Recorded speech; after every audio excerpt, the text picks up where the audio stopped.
Assalamualaikum warahmatullahi wabarakatuh. Semoga semua kebaikan terlimpah kepada kita semua.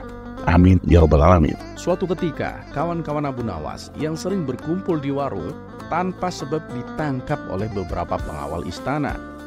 Kawan Abu Nawas yang berjumlah 10 orang dibawa ke istana untuk diadili. Ketika di hadapan Baginda Raja, komandan pengawal istana memberitahu bahwa anak buahnya mendapati beberapa botol bekas minuman keras di tempat yang biasa kawan-kawan Abu Nawas berkumpul. Botol-botol itu dijadikan sebagai bukti bahwa mereka telah mabuk-mabukan pada hari sebelumnya. Kawan-kawan Abu Nawas pun membantah tuduhan tersebut. Tapi karena mereka tidak bisa membuktikan bantahannya, mereka akhirnya dimasukkan ke dalam penjara. Sementara itu, Abu Nawas yang mendengar hal ini langsung menemui Baginda Raja untuk meminta pembebasan 10 kawannya. Hukum harus ditegakkan, Abu Nawas. Para pengawalku menemukan bukti yang kuat. Kalau kawan-kawanmu bisa membuktikan bahwa mereka tidak bersalah, tentu saja aku akan membebaskannya, kata Baginda Raja. Saat itu, Abu Nawas tidak bisa berbuat banyak. Namun ia yakin kalau 10 kawannya itu tidak bersalah. Beberapa hari kemudian, Baginda Raja kedatangan tamu seorang penguasa dari negeri seberang bersama beberapa pengawalnya. Setelah berdiskusi serius membahas tentang kerjasama, mereka pun ngobrol ringan dengan diiringi hidangan. Di saat itulah sang penguasa negeri seberang menantang Baginda Raja dengan sebuah permainan. Rupanya sang penguasa suka sekali bermain tebak-tebakan yang membutuhkan pemikiran cerdas. Tantangan ini disambut baik oleh Baginda Raja, mengingat Baginda Raja juga suka dengan permainan tersebut. Tapi Paduka Yang Mulia, rasanya permainan ini kurang menarik bila tidak ada taruhannya, kata si penguasa.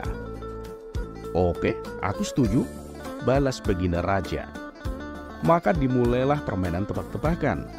Saat Baginda Raja dipersilakan memberikan pertanyaan pertama, ia mengatakan kepada penguasa negeri seberang itu bahwa jika si penguasa tidak bisa menjawab pertanyaannya, maka si penguasa harus memberikan separuh kerajaannya. Ternyata gertakan Baginda Raja tidak membuat si penguasa gentar, apalagi sampai nyalinya menjadi ciut.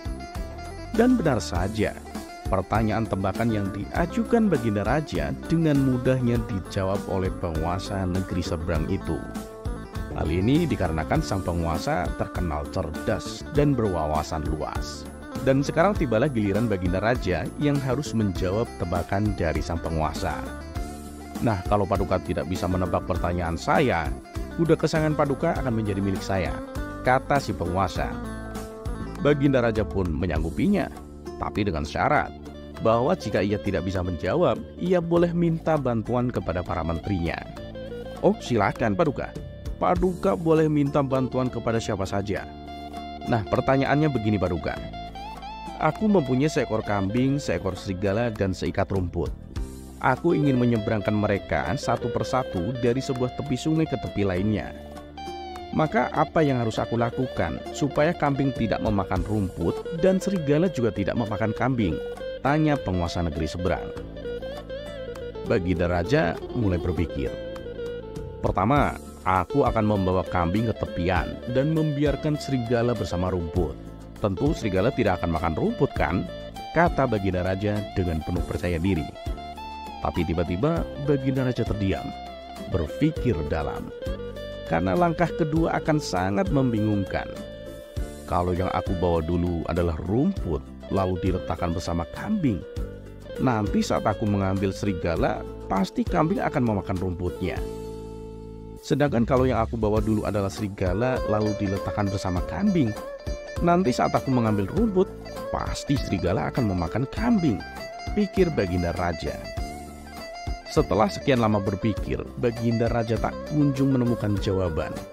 Lantas Baginda Raja meminta bantuan kepada para menterinya. Tapi tak ada satupun dari mereka yang bisa memecahkan teka-teki tersebut.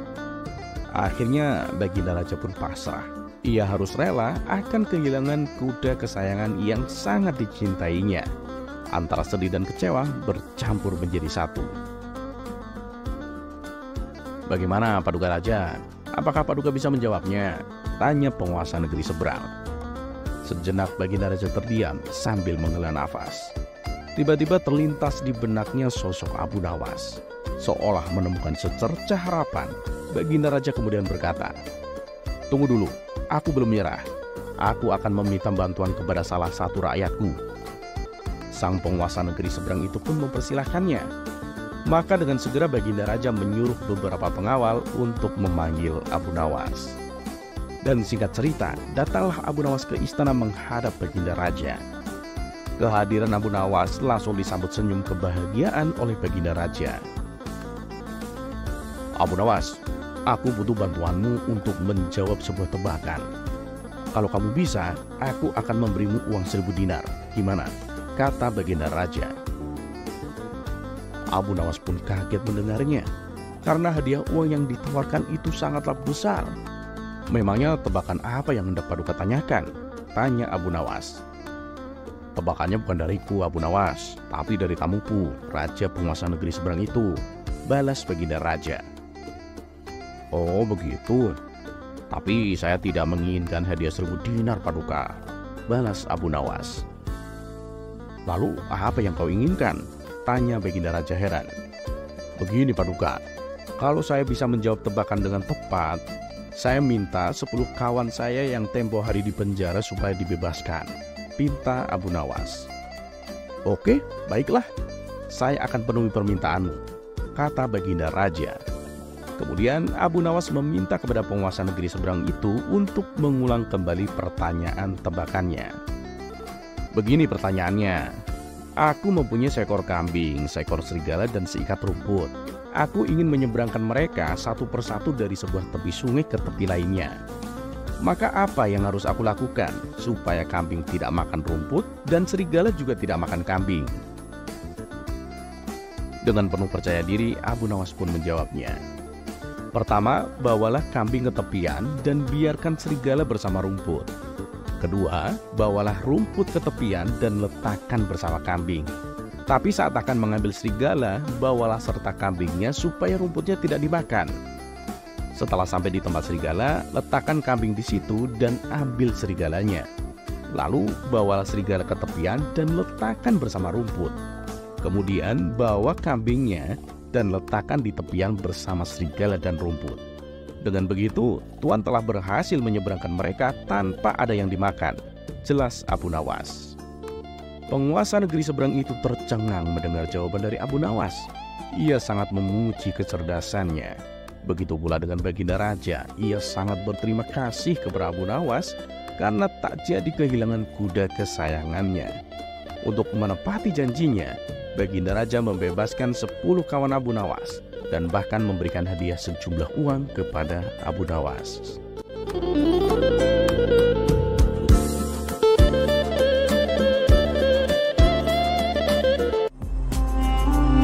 Kisah selanjutnya.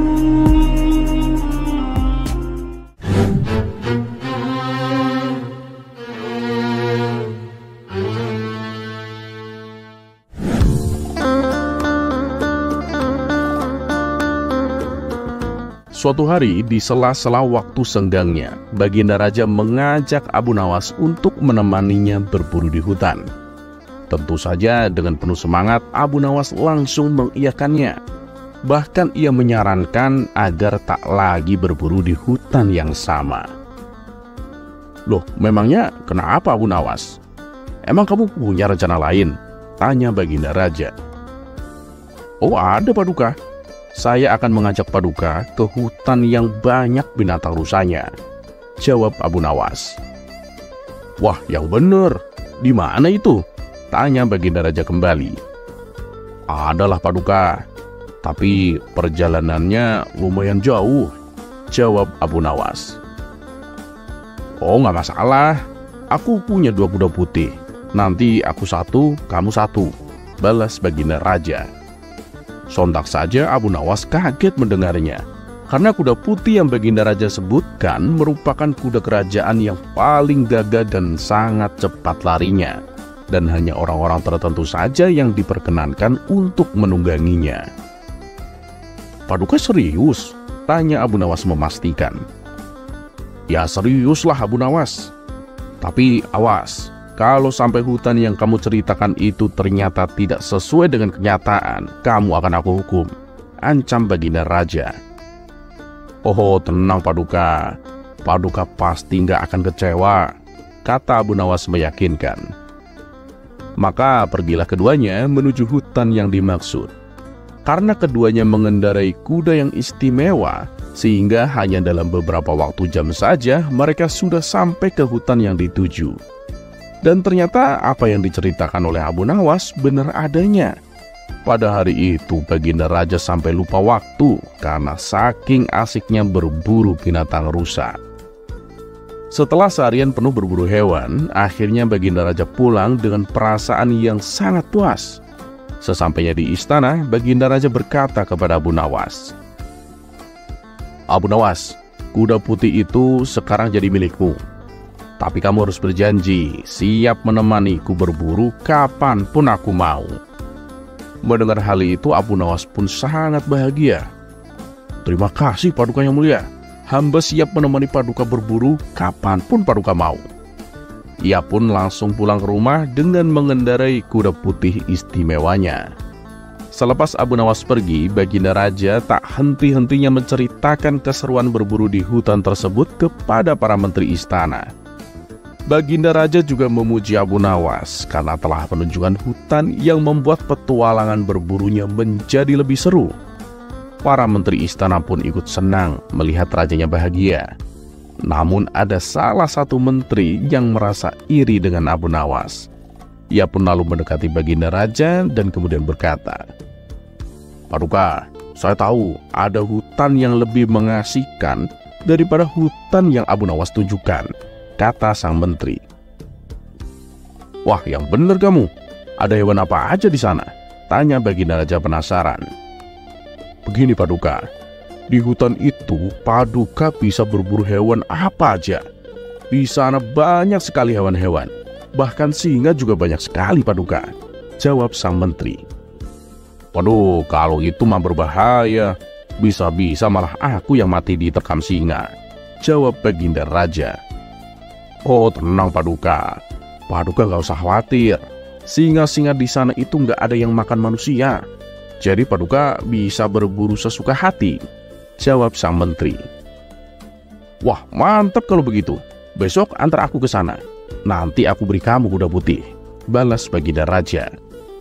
Sang menteri tak menduga sama sekali dengan reaksi Baginda Raja itu. Ia bingung harus berkata apa, karena hutan yang ia ceritakan sama sekali tidak benar adanya.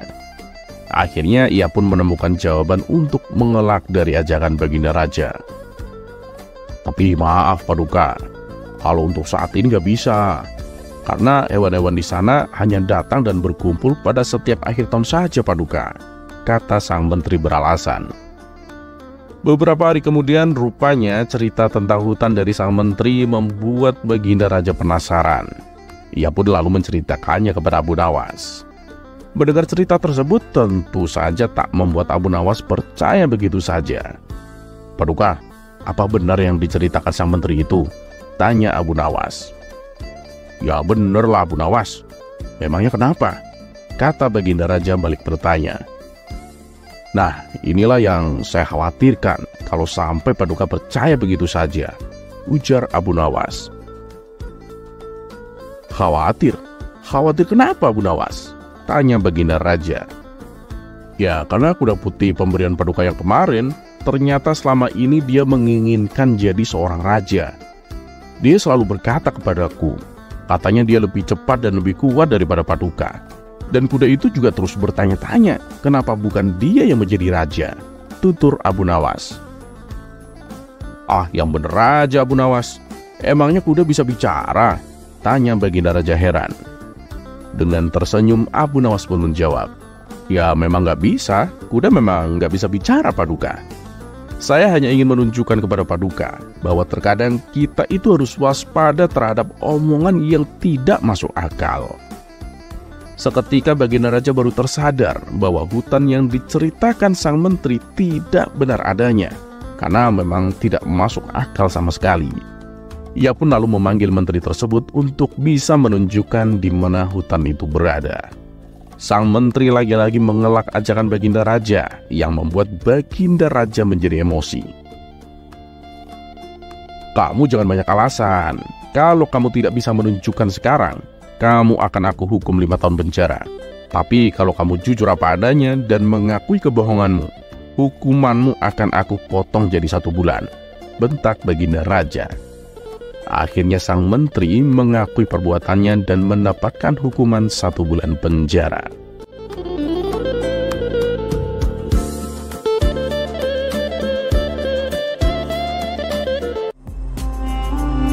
Kisah selanjutnya.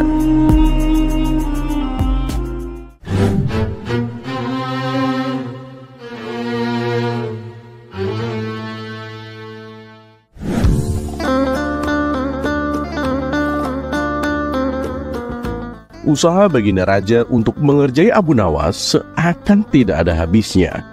Walaupun berkali-kali Baginda Raja yang kalah dan menanggung malu, tapi hal itu tak menjadikannya kapok berurusan dengan Abu Nawas. Baginya, semua tantangan yang diberikan kepada Abu Nawas hanyalah lelucon hiburan untuk menghibur dirinya, yang seharian penat dengan urusan kerajaan.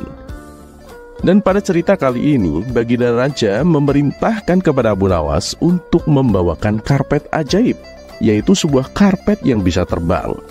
Kisah ini berawal ketika Baginda Raja membaca sebuah buku yang berisi dongeng seorang pemuda bernama Aladin, di mana Aladin ini mempunyai karpet ajaib yang selalu bisa membawanya terbang kemanapun ia pergi.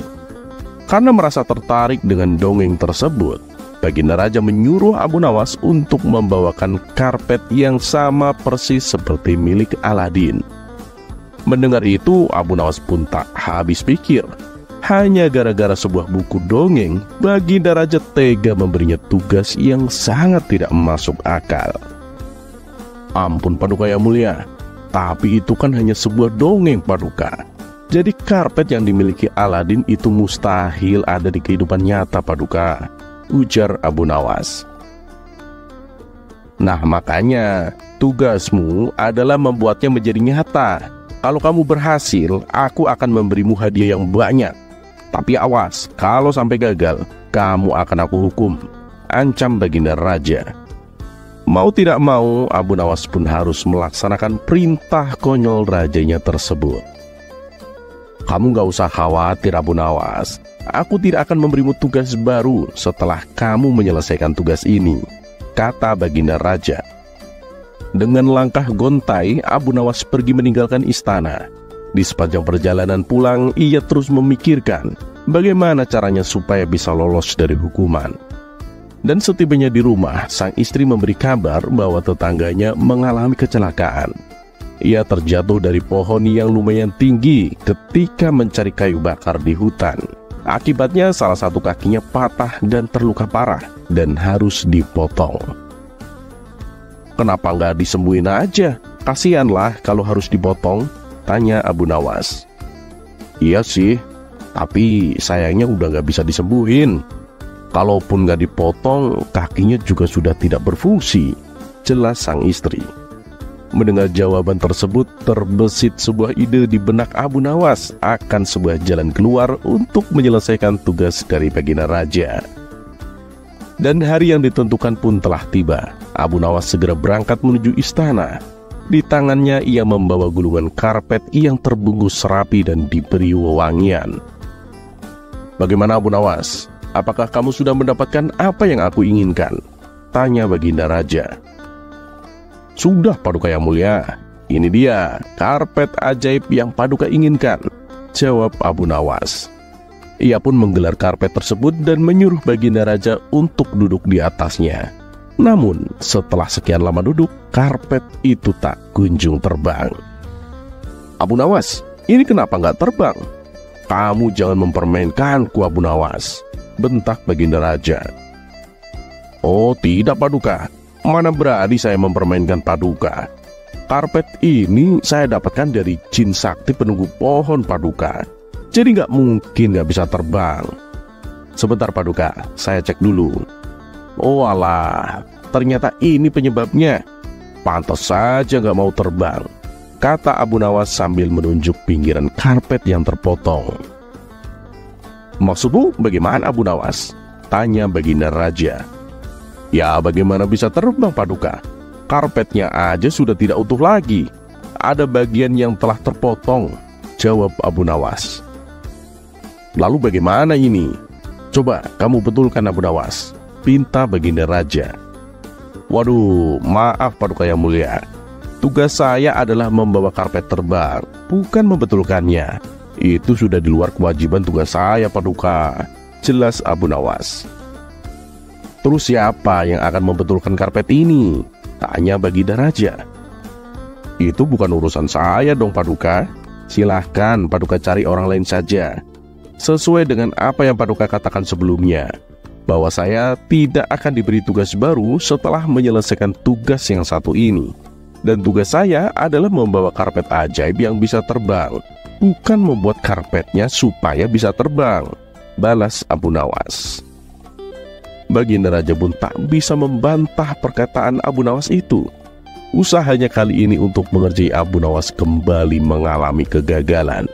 Yang ada malah Abu Nawas mendapatkan hadiahnya yang sangat banyak.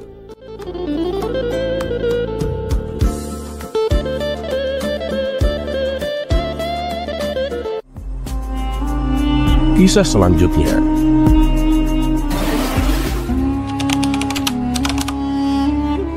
Di balik kecerdasan otaknya, ternyata Abu Nawas memiliki beberapa keterampilan yang mumpuni. Salah satunya adalah sebagai seorang penjahit. Dan bahkan sebelum menjadi orang kepercayaan Raja Harun ar-Rasyid, ternyata Abu Nawas pernah bekerja sebagai penjahit pada majikan yang bernama Tuan Amir. Ia bekerja dengan rajin, sehingga dengan mudah mendapatkan kepercayaan dari majikannya. Bagi majikan, Abu Nawas merupakan salah satu karyawan yang teladan.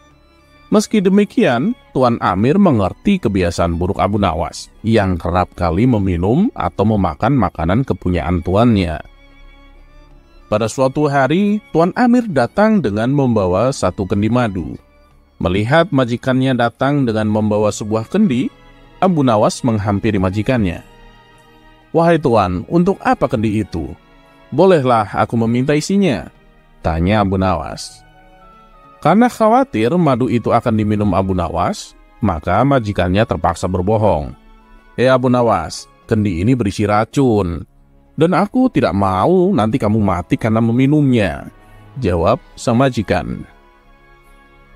Abu Nawas yang memang mengerti benar bahwa kendi yang dibawa majikannya itu khusus untuk madu, ia tidak dapat berbuat banyak. Tak lama setelah itu, sang majikan pun pergi keluar. Pada saat itu, Abu Nawas memutar otak untuk bisa meminum madu itu tanpa menyinggung perasaan majikannya.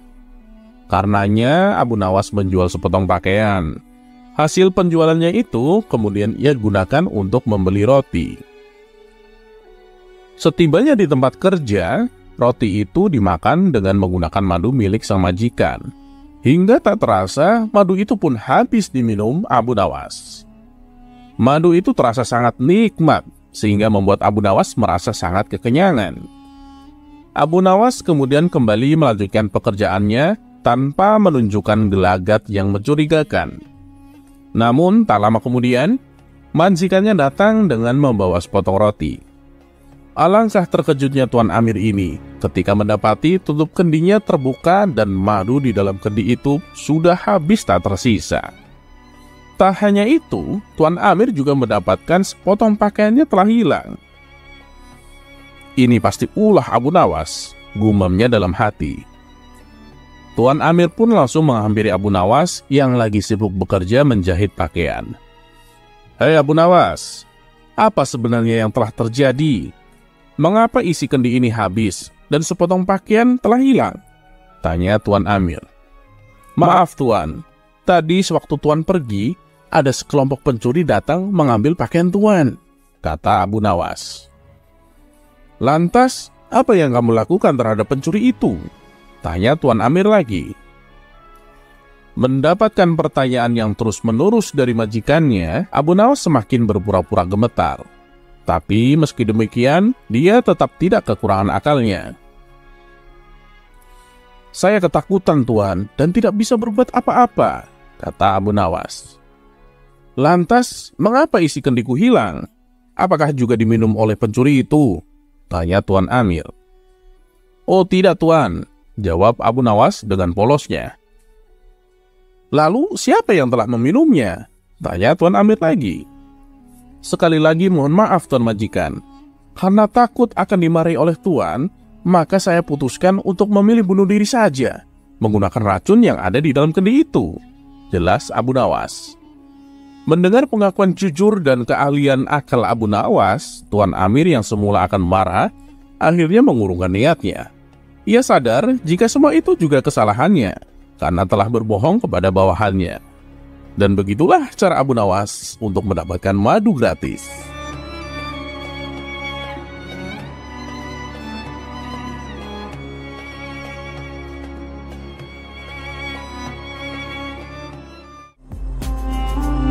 Kisah selanjutnya.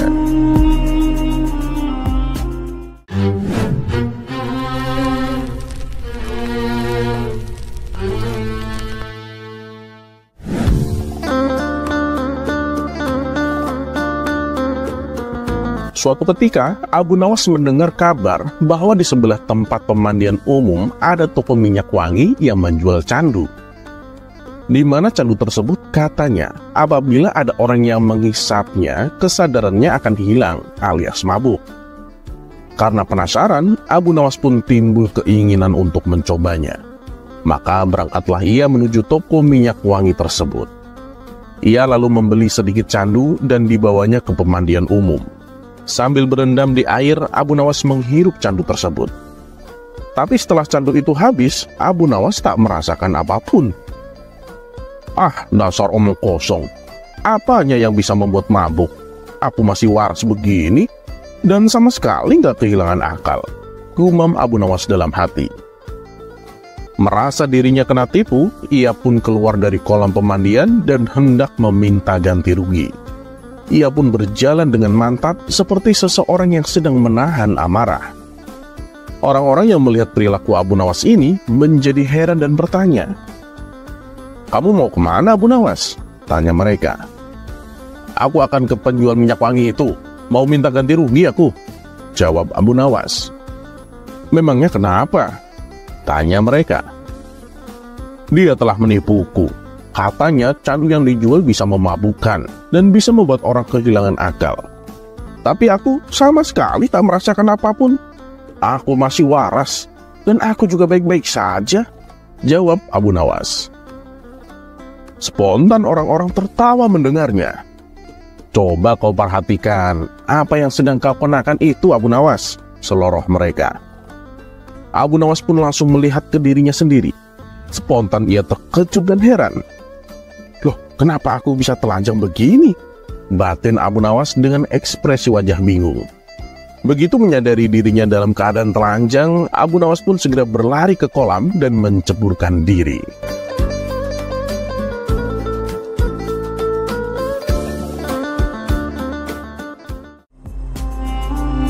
Kisah selanjutnya.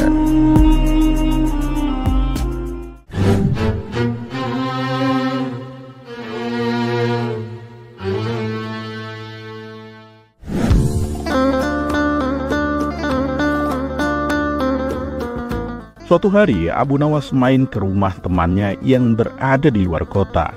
Dia bernama Hasan. Mereka berdua itu adalah sahabat karib yang sama-sama tak kalah lucunya dan sama-sama cerdik. Sehingga saat Abu Nawas di rumah kawannya itu, ia sering dikerjai. "Abu Nawas, kamu suka daging sapi atau daging kambing?" tanya Hasan.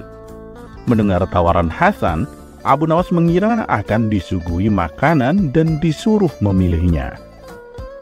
"Terserah kamu sajalah Hasan. Kambing aku suka, sapi aku juga suka," jawab Abu Nawas. "Ya nggak bisa begitu dong Abu Nawas. Kamu harus pilih salah satu," ujar Hasan. "Ya sudah, aku suka daging sapi," balas Abu Nawas. Wah, berarti kita sama dong. Aku juga suka daging sapi, tutur Hasan. Setelah lama mengobrol, Abu Nawas tak kuasa menahan lapar. Ia pun menagih tawaran temannya itu. Hasan, mana hidangan daging sapinya? Aku sudah lapar banget ini, ucap Abu Nawas. Daging sapi? Daging sapi gimana, Abu Nawas? Tanya Hasan berpura-pura. Kan tadi kamu nawarin hidangan daging, kambing apa sapi? Balas Abu Nawas. Oh, tadi itu kan aku cuma tanya, kamu suka daging sapi atau daging kambing? Kalau suka daging sapi, ya berarti selera kita sama. Lagian uang dari mana aku beli daging sapi? Kamu kan tahu sendiri Abu Nawas, aku ini orang miskin. Kita makan roti kering ini aja ya, balas Hasan. Mereka berdua pun akhirnya tertawa terpinggal-pinggal. Dan pada waktu itu, Abu Nawas berulang kali dikerjai oleh Hasan, yang membuat Abu Nawas tak kuasa menahan malu. Singkat cerita, beberapa bulan kemudian, gantian Hasan yang bertandang ke rumah Abu Nawas. Melihat sahabat karibnya datang, Abu Nawas langsung menyambutnya dengan hangat. Hasan dipersilakan masuk dan dijamu hidangan daging sapi. Nah, ini baru yang namanya daging sapi, bukan roti kering. Masa nggak bisa bedain? Celetuk Abu Nawas. Mendengar hal itu, Hasan pun langsung tertawa, diikuti oleh tawa Abu Nawas. Setelah acara jamuan makan selesai, terlintas di benak Abu Nawas untuk gantian mengerjai Hasan. Hasan, ayo ikut aku. Akan aku kenalkan kamu ke kawan-kawanku, ajak Abu Nawas. Ayo, tapi tolong Abu Nawas, aku pinjam jubahmu yang paling bagus. Malu aku, pakaianku jelek dan kumal begini, balas Hasan. Maka Abu Nawas pun meminjamkan jubah yang paling bagus yang ia punya. Setelah itu mereka berdua pergi dan mengunjungi salah satu teman Abu Nawas. Perkenalkan, ini temanku, namanya Hasan. Tapi jubah yang dipakainya itu punyaku, ucap Abu Nawas kepada kawannya. Merasa terganggu oleh perkataan Abu Nawas itu, Hasan pun menunggu sampai mereka meninggalkan rumah temannya. Abu Nawas, kenapa harus kau katakan jubah yang aku pakai ini milikmu? Tolong Abu Nawas, jangan lakukan itu lagi pada kunjungan berikutnya, pinta Hasan kepada Abu Nawas. Abu Nawas pun mengiyakannya, dan mereka pun meneruskan kunjungan berikutnya ke rumah teman Abu Nawas yang lain. Kali ini Abu Nawas mengatakan, perkenalkan, ini temanku, namanya Hasan. Nah, kalau jubah yang ia pakai, itu miliknya, bukan milikku, ucap Abu Nawas kepada kawannya. Setelah mereka berdua pergi, Hasan kembali mengatakan kejengkelannya. Ia pun berseru, kenapa sih Abu Nawas? Kamu masih saja membesar-besarkan masalah jubah. Kenapa harus kau bilang bahwa jubah ini adalah milikku dan bukan milikmu? Tolonglah Abu Nawas, jangan lakukan itu lagi di kunjungan selanjutnya, gerutu Hasan kepada Abu Nawas. Untuk kedua kalinya, Abu Nawas pun mengiyakan permintaan Hasan. Dan ketika mereka berdua sampai di rumah teman Abu Nawas berikutnya, Abu Nawas berkata, perkenalkan, ini temanku, namanya Hasan. Dan aku tidak bilang apa-apun tentang apakah jubah yang ia pakai adalah milikku atau miliknya, ucap Abu Nawas kepada kawannya. Mendengar hal itu, spontan Hasan berlari meninggalkan Abu Nawas. Sementara Abu Nawas tertawa terpinggal-pinggal melihat reaksi Hasan yang enek dengan tingkah konyol Abu Nawas ini.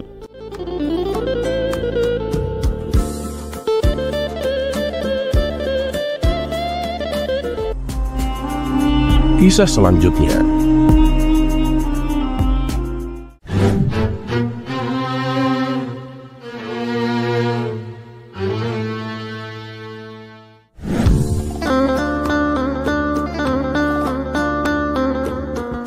Memanglah pantas peribahasa jodoh nggak kemana, garam di gunung, asam di laut, akhirnya ketemu juga di panci.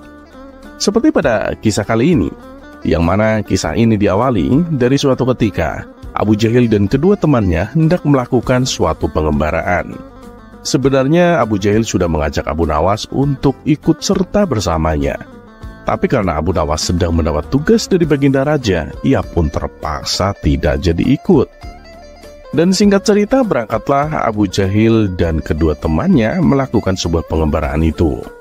Setelah menempuh perjalanan yang cukup lumayan jauh, sampailah mereka berdua di sebuah negeri, di mana negeri tersebut ternyata dipimpin oleh raja yang bengis. Bahkan baru saja memasuki gerbang kota, tiba-tiba beberapa prajurit menangkapnya. "Siapa kalian? Dari mana kalian?" tanya sang prajurit. "Kami dari negeri Baghdad, Tuan," jawab Abu Jahil dan dua temannya.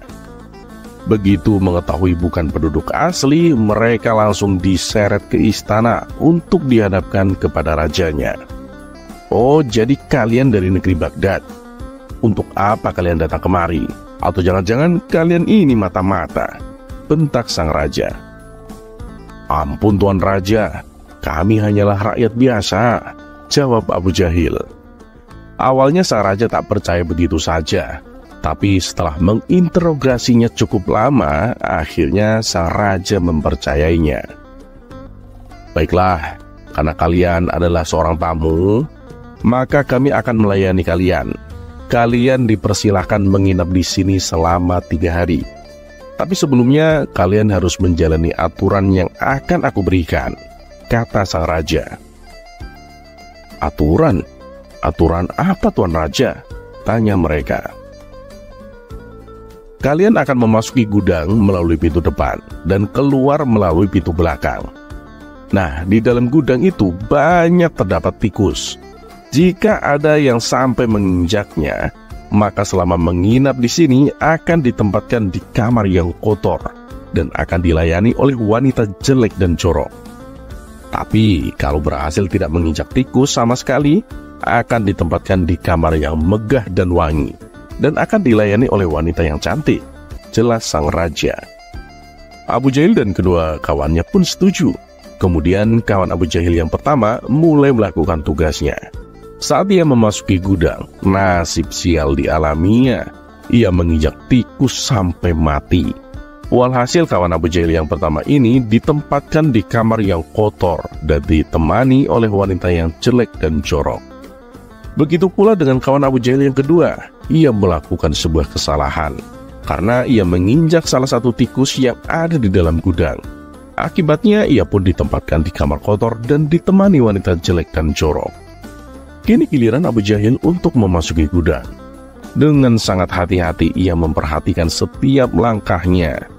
Dan ketika sampai keluar melalui pintu belakang, tak ada satupun tikus yang diinjaknya. Abu Jahil pun merasa sangat bahagia. Kemudian ia diantar menuju kamar yang megah dan wangi. Di situ Abu Jahil juga melihat seorang wanita cantik yang siap menemaninya. Abu Jahil lalu menghampirinya. "Mimpi apa aku semalam sampai bisa ditemani wanita secantik kamu?" kata Abu Jahil penuh kegirangan. Wanita itu membalas, "Aku tidak tahu tentangmu, tapi hari ini adalah hari yang paling sial buatku."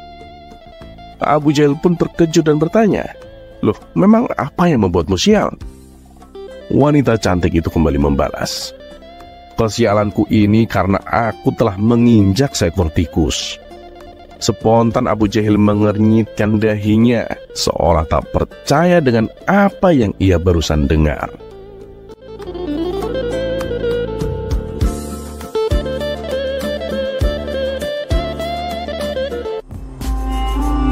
Kisah selanjutnya.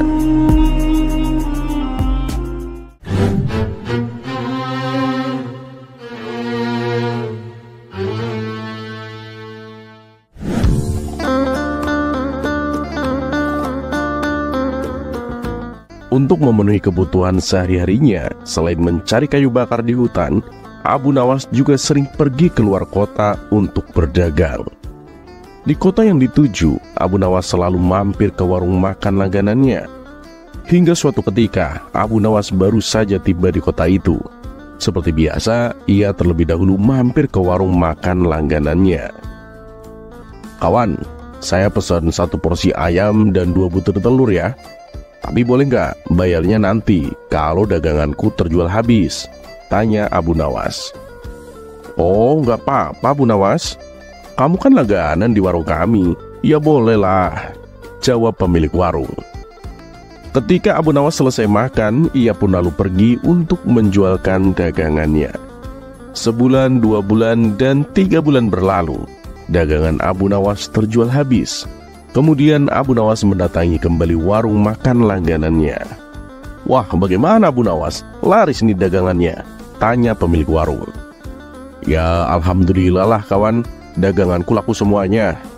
"Oh ya kawan, aku pesan makanan seperti dulu ya. 1 porsi ayam dan 2 butir telur," ucap Abu Nawas. "Siap Abu Nawas, langsung kami sajikan." Setelah Abu Nawas selesai makan, ia pun berkata, "Aku minta total tagihannya kawan. Jangan lupa ya, digabung dengan tagihan 3 bulan yang lalu." Si pemilik warung segera menghitung totalnya dan memberikan secari kertas. "Ini Abu Nawas semua total tagihannya. Cukup 200 dirham saja," kata si pemilik warung. Abu Nawas langsung terperanjat mendengar jumlah yang harus dibayarkan. 200 dirham? Hanya untuk 2 porsi ayam dan 4 butir telur, kamu bilang cukup 200 dirham? Jangan aneh-aneh begitulah. Kamu ini mau memerasku apa gimana? Tanya Abu Nawas emosi.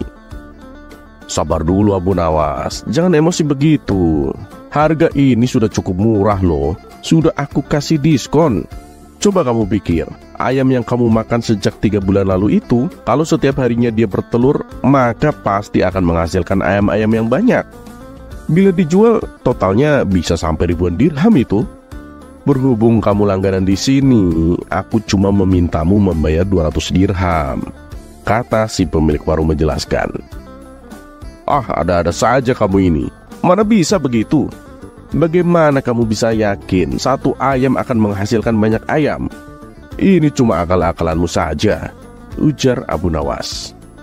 Mendengar perkataan Abu Nawas, si pemilik warung pun menjadi marah. Dan terjadilah perdebatan sengit di antara mereka berdua. Ya sudah Abu Nawas, perkara ini harus tetap diselesaikan. Kita temui Tuan Hakim saja, gimana? Tanya si pemilik warung. Aku tidak takut, ayo kita ke tempat Tuan Hakim sekarang, tantang Abu Nawas. Ketika keduanya pergi menemui Hakim, ternyata Tuan Hakim berpihak kepada si pemilik warung.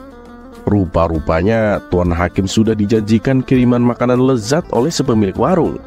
Lalu si Hakim itu bertanya kepada Abu Nawas, apakah kalian berdua menyepakati harga sejak 3 bulan lalu? Tidak Tuan Hakim, jawab Abu Nawas.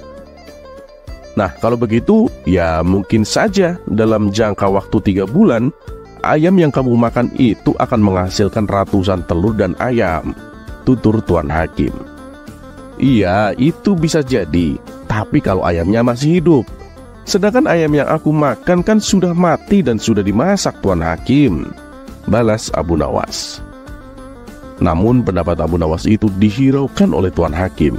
Ia cenderung memihak kepada si pemilik warung. Baiklah Tuan Hakim, karena sebentar lagi ini sudah malam, saya minta kasus ini untuk ditangguhkan sampai besok pagi, pinta Abu Nawas. Permintaan Abu Nawas pun dikabulkan oleh Tuan Hakim.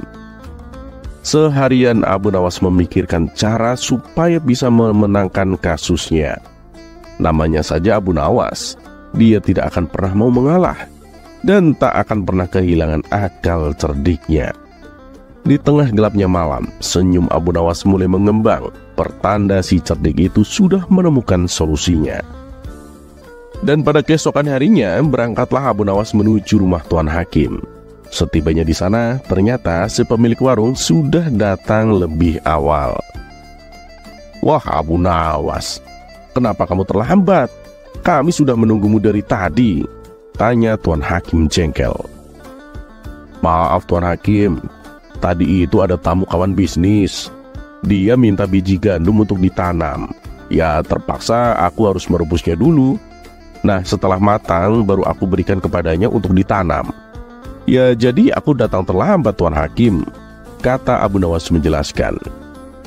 Mendengar itu Tuan Hakim dan pemilik warung menertawakan Abu Nawas. Lalu dengan nada mengejek si pemilik warung berkata kepada Abu Nawas, luar biasa Abu Nawas, aku baru dengar loh ada biji gandum yang sudah direbus bisa ditanam dan bisa tumbuh. Tuan Hakim dan si pemilik warung kembali tertawa terpinggal-pinggal. Setelah tawa mereka mulai mereda, Abu Nawas pun berkata, "Ya, itu memang aneh sih. Tapi kenapa kalian tidak tertawa ketika mendengar ada ayam yang sudah dimasak, terus bisa bertelur dan berkembang biak, lalu dipatok dengan harga sebesar 200 dirham?" Spontan Tuan Hakim dan pemilik warung terdiam. Tak sepatah kata pun yang terucap dari mulut mereka. "Loh, kok kalian diam aja? Apa aku yang harus tertawa?" tanya Abu Nawas. Wajah mereka berdua mendadak langsung pucat. Setelah terdiam agak lama, Abu Nawas pun lalu pergi meninggalkan mereka. Akhirnya Abu Nawas berhasil lolos dari siasat licik si pemilik warung.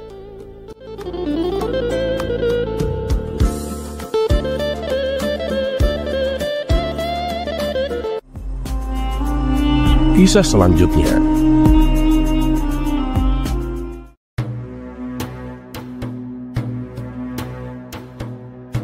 Dinasti Umayyah yang berlangsung kurang lebih 91 tahun dengan 14 khalifah yang memimpin. Pemerintahan Umar bin Abdul Aziz dianggap sebagai masa keemasan dinasti ini karena banyak kebijakan-kebijakan yang beliau lakukan, dan hal tersebut mendatangkan kemakmuran bagi rakyatnya. Berbeda dari pemerintahan-pemerintahan khalifah yang lain yang dianggap oleh sebagian besar sejarawan sebagai khalifah yang membuat rakyat berada dalam kesengsaraan. Pada masa pemerintahan Khalifah Umar bin Abdul Aziz yang tidak berlangsung lama, telah mencetak sejarah peradaban yang gemilang, baik dari segi keilmuan maupun taraf hidup masyarakat yang telah dapat menikmati hidup sejahtera, aman, dan damai. Baitul Mal yang oleh khalifah-khalifah dinasti Umayyah sebelumnya dijadikan sebagai harta penguasa atau harta yang bebas dibelanjakan oleh keluarga istana. Hal tersebut berbeda pada masa pemerintahan Umar, karena pada masa pemerintahan beliau, harta Baitul Mal dijadikan sebagai milik rakyat. Umar bin Abdul Aziz juga sangat perhatian terhadap hadis sebagai sumber ajaran kedua ajaran Islam. Beliau mengeluarkan dana yang memadai untuk membukukan hadis agar tercatat dan terdokumentasi dengan baik dan rapi, dan dijadikan rujukan ilmiah dalam studi agama dan kajian-kajian hukum Islam. Bukan hanya hadis yang menjadi perhatian, akan tetapi ilmu tafsir, sejarah, dan politik juga dibukukan. Dalam hal perluasan wilayah Islam, sangat sedikit terjadi peperangan pada masa beliau, karena dalam perluasan Islam lebih marak dengan menggunakan nasihat yang penuh hikmah, sehingga banyak orang yang masuk Islam. Sebelum Rasulullah wafat, beliau tidak pernah menunjuk seorang pun yang akan menggantikan beliau sebagai pimpinan politik umat Islam. Hal ini membuat para sahabat Muhajirin dan Ansor melakukan perdebatan yang sengit pasca Rasulullah SAW meninggal dunia. Perundingan tersebut diadakan di Saqifah Bani Saidah atau Madinah, yang mana kedua belah pihak sama-sama merasa berhak untuk menjadi pemimpin setelah Rasulullah SAW. Sampai akhirnya perdebatan tersebut berbuah kesepakatan kedua belah pihak dengan terpilihnya Abu Bakar radhiyallahu anhu sebagai khalifah pertama setelah Rasulullah SAW wafat. Setelah 2 tahun menjabat sebagai khalifah, Abu Bakar radhiyallahu anhu digantikan oleh Umar bin Khattab radhiyallahu anhu, Utsman bin Affan radhiyallahu anhu, dan terakhir pada masa pemerintahan Ali bin Abi Thalib radhiyallahu anhu. Pemerintah selanjutnya dipegang oleh dinasti Umayyah yang berdiri pada tahun 41 Hijriah atau 661 Masehi oleh Muawiyah bin Abi Sufyan. Saat itulah pemerintahan Islam yang awalnya bersifat demokratis yang dijalankan oleh Rasulullah SAW dan kemudian dilanjutkan oleh Khulafatur Rasyidin berubah menjadi sistem monarki atau kerajaan berdasarkan garis keturunan atau dikenal dengan monarki hereditaris. Muawiyah berhasil mendirikan dinasti Umayyah yang menjadikannya sebagai khalifah pertama. Muawiyah mendapatkan kekuasaannya dengan mempolitisasi tragedi pembunuhan Utsman bin Affan radhiyallahu anhu, tipu muslihat arbitras, dan persiapan kekuatan militer di Syria. Dinasti Umayyah ini berdiri selama kurang lebih 90 tahun dengan 5 khalifah besar, di antaranya Muawiyah bin Abi Sufyan, Abdul Malik bin Marwan, Al-Walid bin Abdul Malik, Umar bin Abdul Aziz, dan Hisham bin Abdul Malik. Di antara kelima khalifah besar tersebut, Umar bin Abdul Aziz yang dikenal sebagai khalifah kelima Khulafatur Rasyidin, karena pada masa pemerintahan Umar, dinasti Umayyah mencapai puncak keemasannya. Hal ini ditandai dengan keberhasilan Umar yang membuat hidup umat Islam ketika itu berada dalam kemakmuran dan kedamaian. Umar bin Abdul Aziz lahir di kota yang dulunya bernama Yasrib, tetapi setelah kedatangan Nabi Muhammad SAW, kota ini berubah nama menjadi Madinatun Nabi atau kota Nabi, yang sekarang dikenal dengan nama Madinah Al-Munawwarah.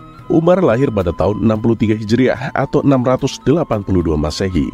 Umar merupakan keturunan Khulafatur Rasyidin yang kedua, yaitu Umar bin Khattab radhiyallahu anhu. Karena ibunya merupakan cucu dari Umar bin Khattab radhiyallahu anhu yang bernama Laila Ummu Hashim bin Umar bin Al-Khattab. Umar memiliki nama lengkap Abu Hafs Umar bin Abdul Aziz bin Marwan bin Hakam bin As bin Umayyah bin Abad Syam. Umar tumbuh sebagai anak yang cerdas di bawah asuhan neneknya di Madinah. Sebab ketika itu, ayah Umar bin Abdul Aziz menjadi gubernur Mesir dan ibunya hidup bersama ayahnya di Mesir pada masa pemerintahan Khalifah Abdul Malik bin Marwan yang merupakan paman Umar. Di Madinah, Umar tumbuh menjadi anak yang cerdas, karena sebagian besar gurunya merupakan sahabat Rasulullah SAW.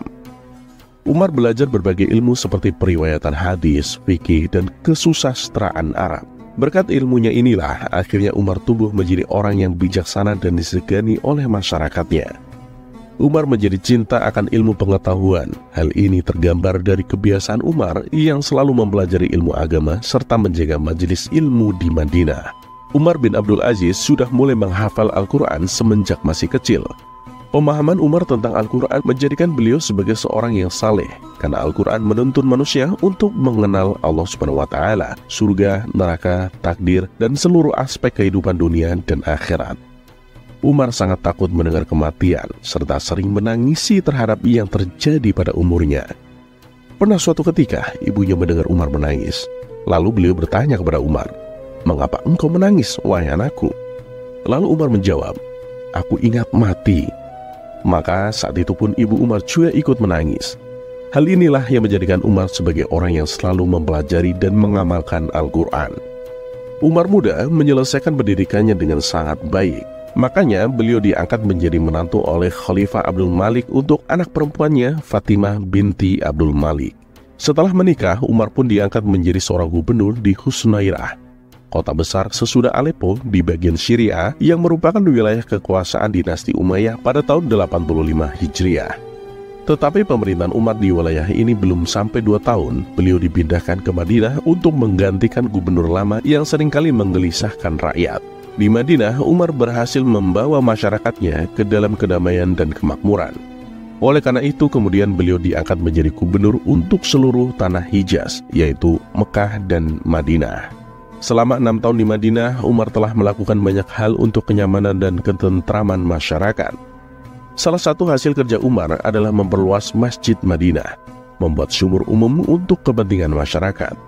Umar diangkat menjadi khalifah setelah Sulaiman bin Abdul Malik wafat. Menurut riwayat, Umar sama sekali tidak menyukai keputusan tersebut.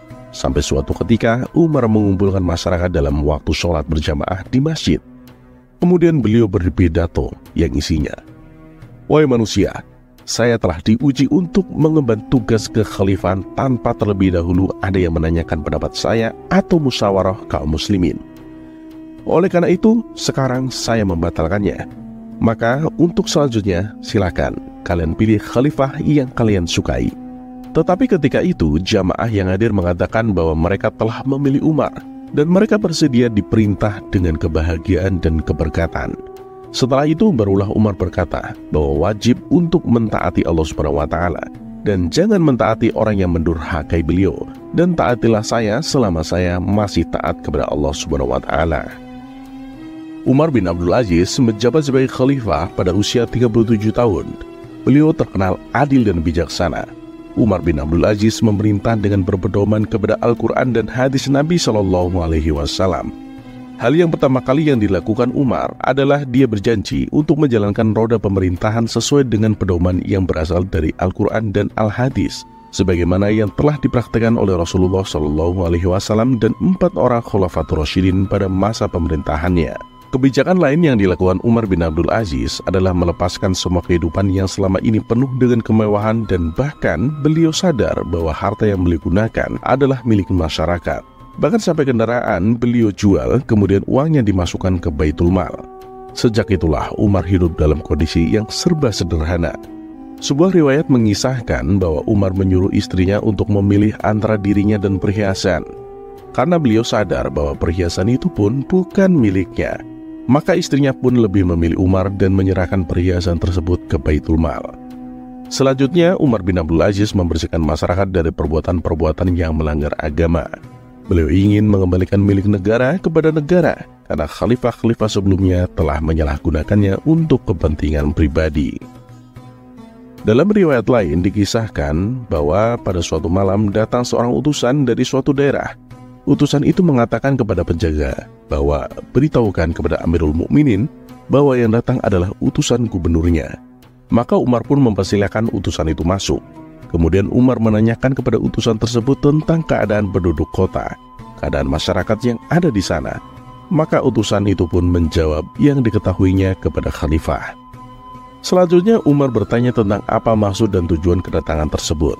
Setelah berbincang-bincang, Umar pun memerintahkan pelayannya untuk mematikan lilin. Lalu utusan itu pun bertanya kenapa. Lalu beliau menjawab bahwasanya lilin itu pun sebenarnya bukanlah haknya. Umar berkeinginan untuk mengembalikan semua milik rakyat untuk rakyat. Sebab pada masa pemerintahan khalifah-khalifah sebelumnya, banyak yang merampok harta milik orang lain di daerah-daerah jajahannya.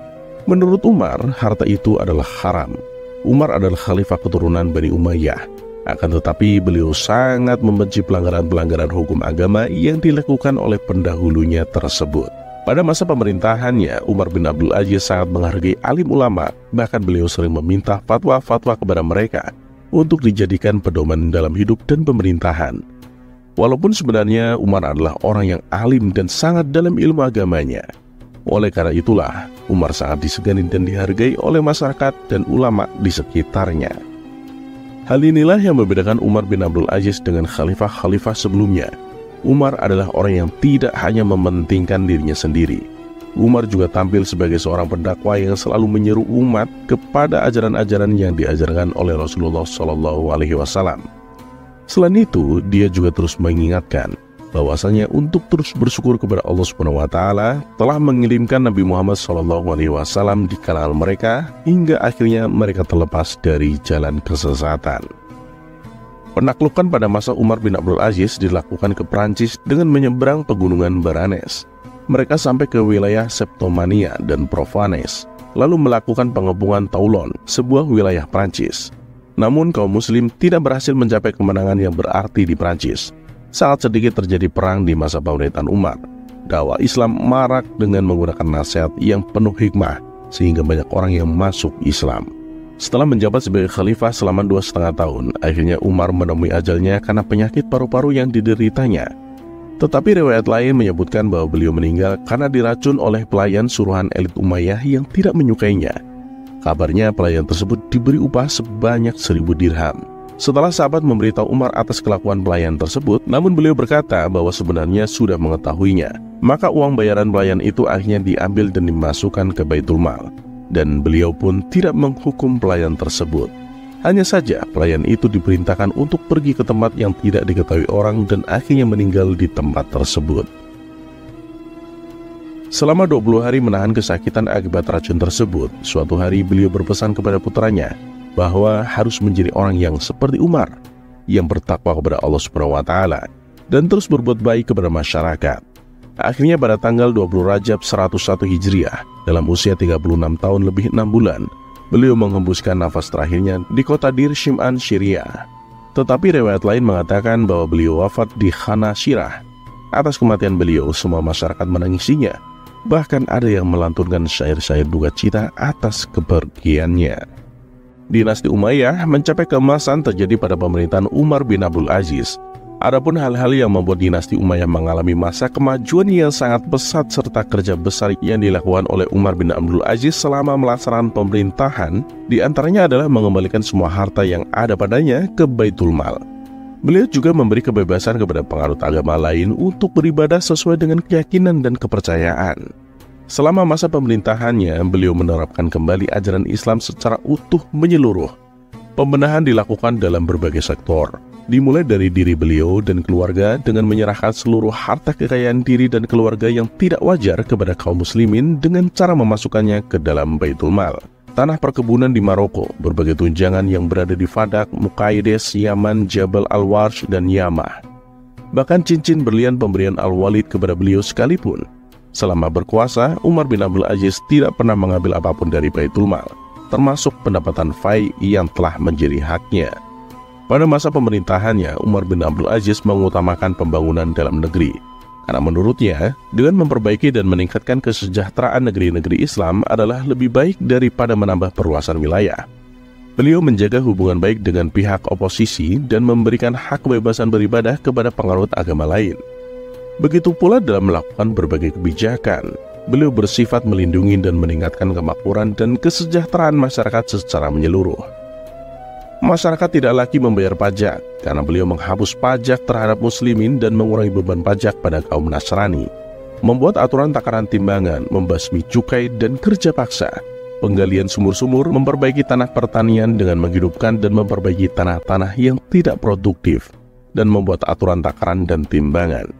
Segala kebijakan yang dilakukan Umar bin Abdul Aziz ini berhasil meningkatkan taraf hidup masyarakat secara keseluruhan, hingga tidak ada lagi yang mau menerima zakat karena kehidupan mereka sudah berkecukupan dan sejahtera. Salah satu bukti kesungguhannya dalam menegakkan keadilan, Umar bin Abdul Aziz membelanjakan seluruh kekayaan Baitul Mal di Irak untuk membayar ganti rugi kepada orang-orang yang diperlakukan secara semena-mena oleh para penguasa sebelumnya. Karena tidak mencukupi, ia mengambil dari kekayaan Baitul Mal di Syam. Khalifah Umar bin Abdul Aziz juga menetapkan bahwa para pejabat diberi gaji sebesar 300 dinar dan dilarang melakukan pekerjaan sampingan apapun. Begitu juga pajak yang dikenakan kepada non-muslim hanya berlaku pada 3 profesi, yaitu pedagang, tuan tanah, dan petani. Dalam bidang pertanian, agar tidak ada penguasa lahan, beliau melarang penjualan tanah garapan. Beliau juga memerintahkan ambilnya untuk memanfaatkan lahan pertanian yang ada semaksimal mungkin. Khalifah Umar bin Abdul Aziz menerapkan prinsip keadilan dan kemurahan hati. Ia melarang memungut sewa terhadap tanah yang tidak subur, dan jika tanah itu subur, pengambilan sewa harus memperhatikan tingkat kesejahteraan hidup petani yang bersangkutan. Ini dilakukan dalam menetapkan sewa tanah. Dalam menetapkan kebijakan otonomi daerah, setiap wilayah Islam mempunyai kewenangan untuk mengelola pajak dan zakat sendiri-sendiri, dan tidak harus menyerahkan upeti kepada pemerintah pusat. Sebaliknya, bantuan subsidi kepada setiap wilayah Islam yang minim diberikan oleh pemerintahan pusat, baik berupa zakat ataupun pajak. Dengan demikian, masing-masing wilayah Islam diberi kepercayaan untuk mengelola kekayaan. Jika terdapat surplus, maka wilayah tersebut memberikan bantuan kepada wilayah yang minim pendapatannya. Dalam hal ini, Ibnu Jahdam sebagai amil shodaqoh ditugaskan menerima serta mendistribusikan hasil sedekah secara merata ke seluruh wilayah Islam. Khalifah Umar bin Abdul Aziz menjadikan jaminan sosial sebagai landasan pokok untuk mewujudkan negara yang adil dan makmur. Hak seorang yang telah meninggal dunia tetap ada karena diberikan kepada ahli warisnya. Begitu pula dengan hak para tahanan diberlakukan secara universal, tanpa membedakan ia seorang muslim ataupun bukan. Beliau juga mendirikan rumah makan khusus untuk para fakir miskin. Kelebihan harta setelah digunakan untuk memenuhi kebutuhan kaum muslimin. Pendapatan Baitul Mal didistribusikan kepada orang-orang zimmi. Bahkan mereka diberikan pinjaman tanah pertanian sebagai lahan pekerjaan mereka. Kebijakan jalur perdagangan bebas, baik di barat maupun di utara, dikeluarkan oleh Khalifah Umar bin Abdul Aziz untuk meningkatkan taraf kehidupan masyarakat. Beliau juga menghapus bea masuk dan menyediakan berbagai bahan kebutuhan sebanyak mungkin dengan harga yang terjangkau. Pada masa pemerintahan Khalifah Umar bin Abdul Aziz, zakat merupakan sumber pemasukan negara. Begitu juga pajak, penghasilan pertanian, dan hasil rampasan perang. Awalnya beliau meniadakan pajak mengingat situasi ekonomi yang belum kondusif. Namun setelah perekonomian masyarakat membaik, maka mulai diterapkan pajak. Umar bin Abdul Aziz juga sangat perhatian terhadap hadis sebagai sumber ajaran kedua ajaran Islam. Beliau mengeluarkan dana yang memadai untuk membukukan hadis agar tercatat dan terdokumentasi dengan baik dan rapi, dan dijadikan rujukan ilmiah dalam studi agama dan kajian-kajian hukum Islam. Hal ini dikerjakan oleh Muhammad bin Syihab Az-Zuhri pada tahun 100 Hijriah atau 718 Masehi. Bukan hanya hadis yang mendapat perhatian, akan tetapi ilmu tafsir, sejarah, dan politik juga dibukukan.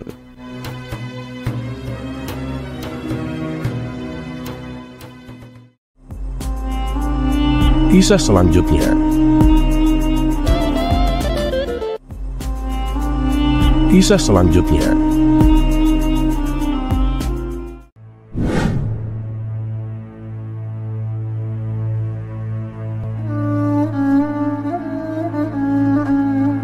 Salahuddin Al-Ayyubi memiliki kepribadian yang bijaksana dan tegas dalam setiap langkah kehidupannya.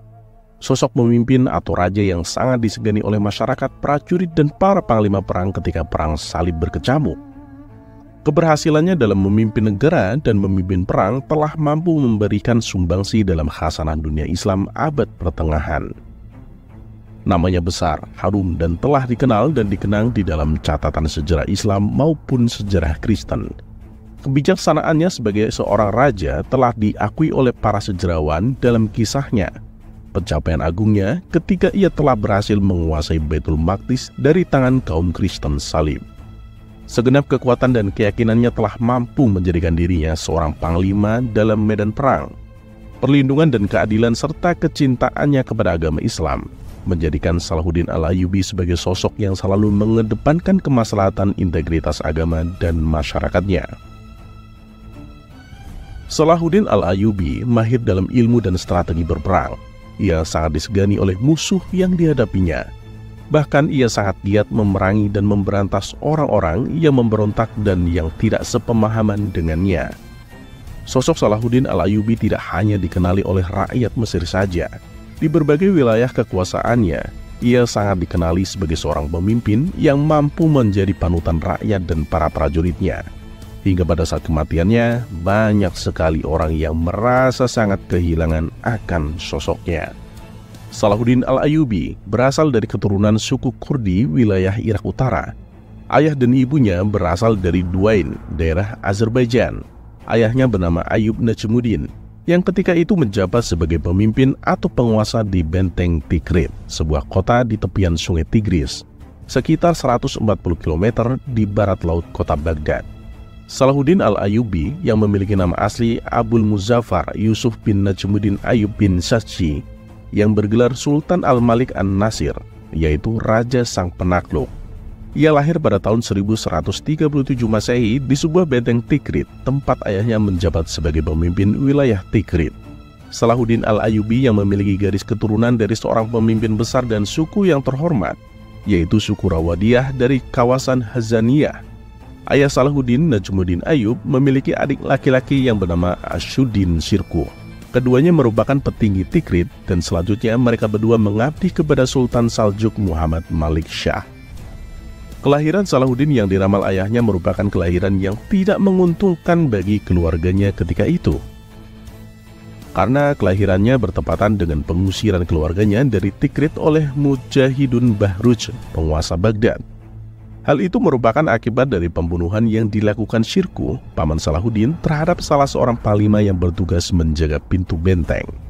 Pembunuhan tersebut karena dilatar belakangi oleh tindakan sang panglima yang telah melakukan tindakan asusila terhadap seorang wanita. Najmuddin Ayyub beserta keluarganya diberikan waktu 2 hari untuk segera meninggalkan benteng itu sebelum waktu petang. Namun ketika petang tiba, justru istri Najmuddin Ayyub sedang mengalami proses melahirkan anaknya, yaitu Salahuddin Al-Ayyubi. Salahuddin kecil pun lahir dengan sempurna, namun ayahnya terkesan tidak menyukai kelahirannya. Hal itu karena proses kelahirannya bertepatan dengan hilangnya kekuasaan atas posisi dirinya sebagai pemimpin Tikrit. Ia tidak percaya atas keberuntungan yang akan didapatkan dari Salahuddin kecil itu. Di tengah situasi tersebut, salah seorang pengikutnya mengatakan kepada Najmuddin Ayyub, "Tuanku, saya dapat menangkap perasaan sial dan pesimis Tuan terhadap bayi ini. Akan tetapi, dosa apakah gerangan yang telah dilakukannya?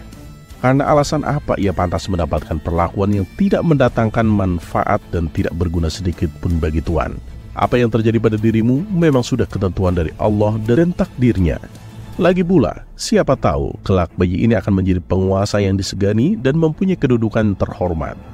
Semoga Allah menjadikan untuknya suatu kedudukan maka biarkanlah dia hidup karena dia masih bayi yang tidak memiliki dosa dan tidak mengetahui kesusahan dan kegelisahan yang engkau alami.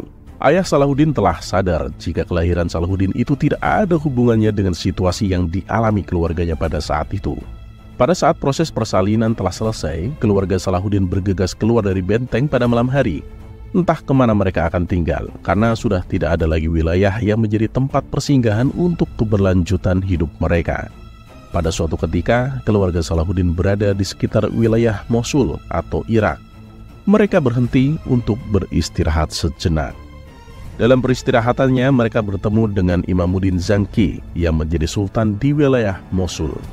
Keluarga Salahuddin pun disambut baik oleh Imamuddin Zangki, karena Imamuddin Zangki, tidak melupakan kebaikan Najmuddin Ayyub terhadapnya karena telah menolong Imamuddin Zangki dari kejaran para tentara Baghdad. Akhirnya keluarga Salahuddin diizinkan untuk menetap dan tinggal di Mosul sampai Imamuddin Zangki memberikan jabatan kepada ayah dan paman Salahuddin sebagai Iqta atau wilayah kepemimpinan administratif. Keduanya pun bergabung dengan emir atau komandan di bawah kepemimpinan Zangki. Pada akhirnya keluarga Salahuddin hidup bersama Imamuddin Zangki. Keduanya, keluarga Zangki dan Salahuddin, terlihat aktif bekerja sama dalam membangun dan mengurus pemerintahan dinasti Zangki.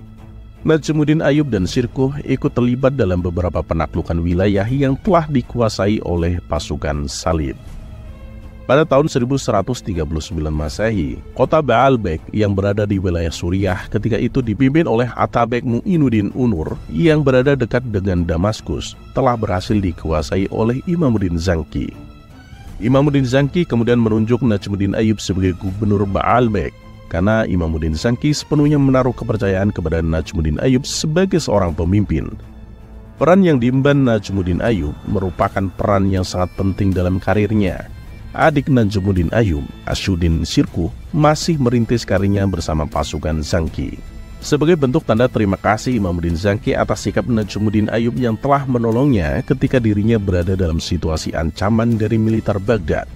Kehidupannya berubah dan telah mendapatkan apa yang tidak mereka duga sebelumnya.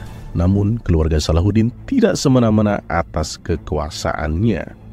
Najmuddin Ayyub menjalankan amanat yang telah diberikan oleh Imamuddin Zangki atas dirinya sebagai pelayan umat, yaitu menjadi seorang gubernur di wilayah Baalbek. Apa yang sebelumnya terjadi ketika yang diharapkan oleh ayahnya telah pupus, karena telah mengalami nasib yang kurang baik bagi keluarganya saat keluar dari Tikrit. Kini kebaikan berada dalam keluarga Salahuddin setelah menetap di wilayah Mosul. Ketika kebahagiaan telah didapatkan oleh keluarga Salahuddin di Baalbek, adalah sebuah momentum yang paling baik bagi keberlangsungan hidup Salahuddin. Sebagai putra kerajaan, Salahuddin mendapatkan pendidikan yang baik yang ia peroleh selama di Baalbek atau Suriah. Saat ayah Salahuddin Al-Ayyubi diberikan amanah berupa jabatan sebagai seorang gubernur, usia Salahuddin baru sekitar 2 sampai pada usia 9 tahun. Berbagai ilmu agama Islam telah ia dapatkan pada saat itu. Hanya 9 tahun Salahuddin Al-Ayyubi menetap di Baalbek, kemudian mereka pindah ke Damaskus atas permintaan yang dilancarkan oleh pihak Damaskus Mu'inuddin Unur yang merupakan lawan dari Imamuddin Zangki. Pada akhirnya pasca kematian Imamuddin Zangki, atas Mu'inuddin Unur dan keluarga Zangki, Nuruddin Mahmud menjalin kerjasama untuk bersatu melawan invasi tentara Salib. Selama menetap di Suriah maupun pada saat di Damaskus, Salahuddin telah mendapatkan pendidikan yang setara dengan anak seorang penguasa. Salahuddin menghabiskan masa kanak-kanaknya di Baalbek. Ketika beranjak dewasa, ia pindah ke Damaskus. Ia selalu mendatangi tempat-tempat belajar untuk belajar membaca, menulis, dan menghafal Al-Quran, fikih, dan syair atau sastra. Ditambah lagi belajar kaidah bahasa dan dasar-dasar nahwu dari para ulama sebagaimana putra-putra raja. Salahuddin banyak menimba ilmu keagamaan dari berbagai ulama-ulama ahli dalam bidangnya. Baghdad merupakan wilayah pemerintahan pusat dari dinasti Abbasiyah. Sirkulasi ilmu pengetahuan bersumber di Baghdad pada saat itu dan menjadi pusat pendidikan. Tidak mengherankan jika pada saat Salahuddin tumbuh dewasa dan menjadi seorang pemimpin, dia menggunakan segenap ilmu pengetahuannya untuk mengatur dan menjalankan roda pemerintahan. Di samping menimba ilmu keagamaan, Salahuddin juga banyak mendapatkan pengetahuan tentang peperangan. Karena ia hidup di lingkungan yang berada di antara para tentara perang, sehingga ia pun ikut berlatih menunggang kuda, melempar tombak, berburu, dan latihan perang muncul begitu saja. Dari situlah Salahuddin memiliki keahlian, kepandaian, dan kemampuan menyesuaikan diri terhadap lingkungan serta mampu belajar dan berlatih perang. Sifat yang ia miliki sangat jarang ada dalam diri seorang lainnya. Yang pasti, perkembangan keilmuan Salahuddin merupakan hasil dari pendidikan ayahnya yang ahli di bidang agama. Keahlian perang dalam diri Salahuddin didapatkan dari pamannya yang merupakan seorang panglima militer. Itulah gambaran keluarga hingga pendidikan Salahuddin Al-Ayyubi yang menjadikan dirinya memiliki karakteristik sebagai seorang panglima perang yang cerdik, penunggang kuda yang terlatih, politikus andal, dan seorang yang berilmu. Karir Salahuddin Al-Ayyubi sebagai tentara dimulai ketika penunjukan atas dirinya sebagai wakil dari pamannya Asyuddin Shirkuh untuk menemaninya menuju Mesir atas perintah dari Nuruddin Mahmud. Nuruddin Mahmud telah mengirimkan bantuan pasukan kepada Mesir yang kala itu sedang terjadi kekacauan di dalam tubuh dinasti Fatimiyah karena tindakan para menteri yang berani memutuskan perkara tanpa meminta pendapat dan persetujuan khalifah, yang mengakibatkan ambisi para tentara salib untuk mengadakan penyerangan terhadap Mesir agar bisa menguasainya. Berita mengenai kondisi yang dialami dinasti Fatimiyah terdengar oleh Nuruddin Mahmud dan juga rencana pasukan salib untuk menguasai Mesir. Asyuddin Shirkuh yang menjadi panglima dari tentara Nuruddin Zanki yang dikirim ke Mesir untuk membantu dinasti Fatimiyah atas sengketa jabatan penting atau wazir Perdana Menteri antara Syawar dan Dirgham. Ketika itu Salahuddin mengawal kemanapun pamannya pergi. Salahuddin mengawali perannya sebagai tentara perang di bawah komando pamannya dalam invasi ke Mesir. Dirgham yang menjadi lawan politik Syawar telah menjalin kerjasama dengan pasukan Salib yaitu Amuri I, Raja Baitul Maqdis atau Yerusalem. Tapi pasukan Shirkuh berhasil menghalau Dirgham Amuri I hingga terbunuhnya Dirgham. Kemenangan berhasil didapatkan. Syawar telah mendapatkan keinginannya. Setelah keinginan Syawar terpenuhi, dia malah mengingkarinya dan mengusir Shirkuh serta pasukannya dari wilayah Mesir. Peristiwa yang dialami Shirkuh dan pasukannya terdengar oleh Nuruddin Mahmud atas pengkhianatan Syawar terhadap dirinya dan pasukannya. Syawar yang merasa terancam oleh pasukan Nuruddin Mahmud, ia segera menjalin hubungan dengan pasukan salib yang sebelumnya di pihak Dirgham, kini berganti berada di pihaknya. Kesempatan itu dimanfaatkan oleh pihak salib yang akan melindungi Syawar dari pasukan Shirkuh dengan berbagai penebusan atau peti kepada pasukan salib. Sultan Al-Adid yang menjadi khalifah dinasti Fatimiyah tidak bisa melakukan apa-apa. Dia kemudian menulis surat kepada Nuruddin Mahmud untuk meminta bantuan kepadanya dengan harapan agar memberikan jalan keluar bagi pemerintahannya. Permintaan Al-Adid disetujui Nuruddin Mahmud.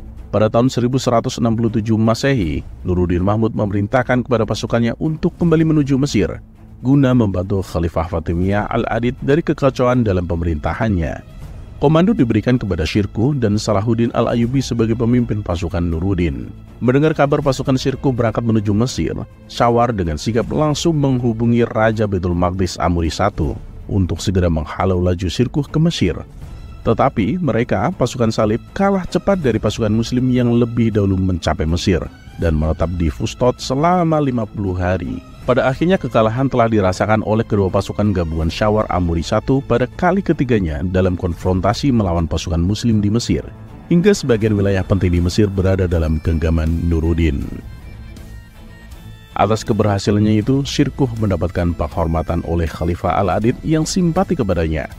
Syawar yang merupakan otak dari semua yang terjadi telah mendapatkan hukuman mati karena sebagai pengkhianat.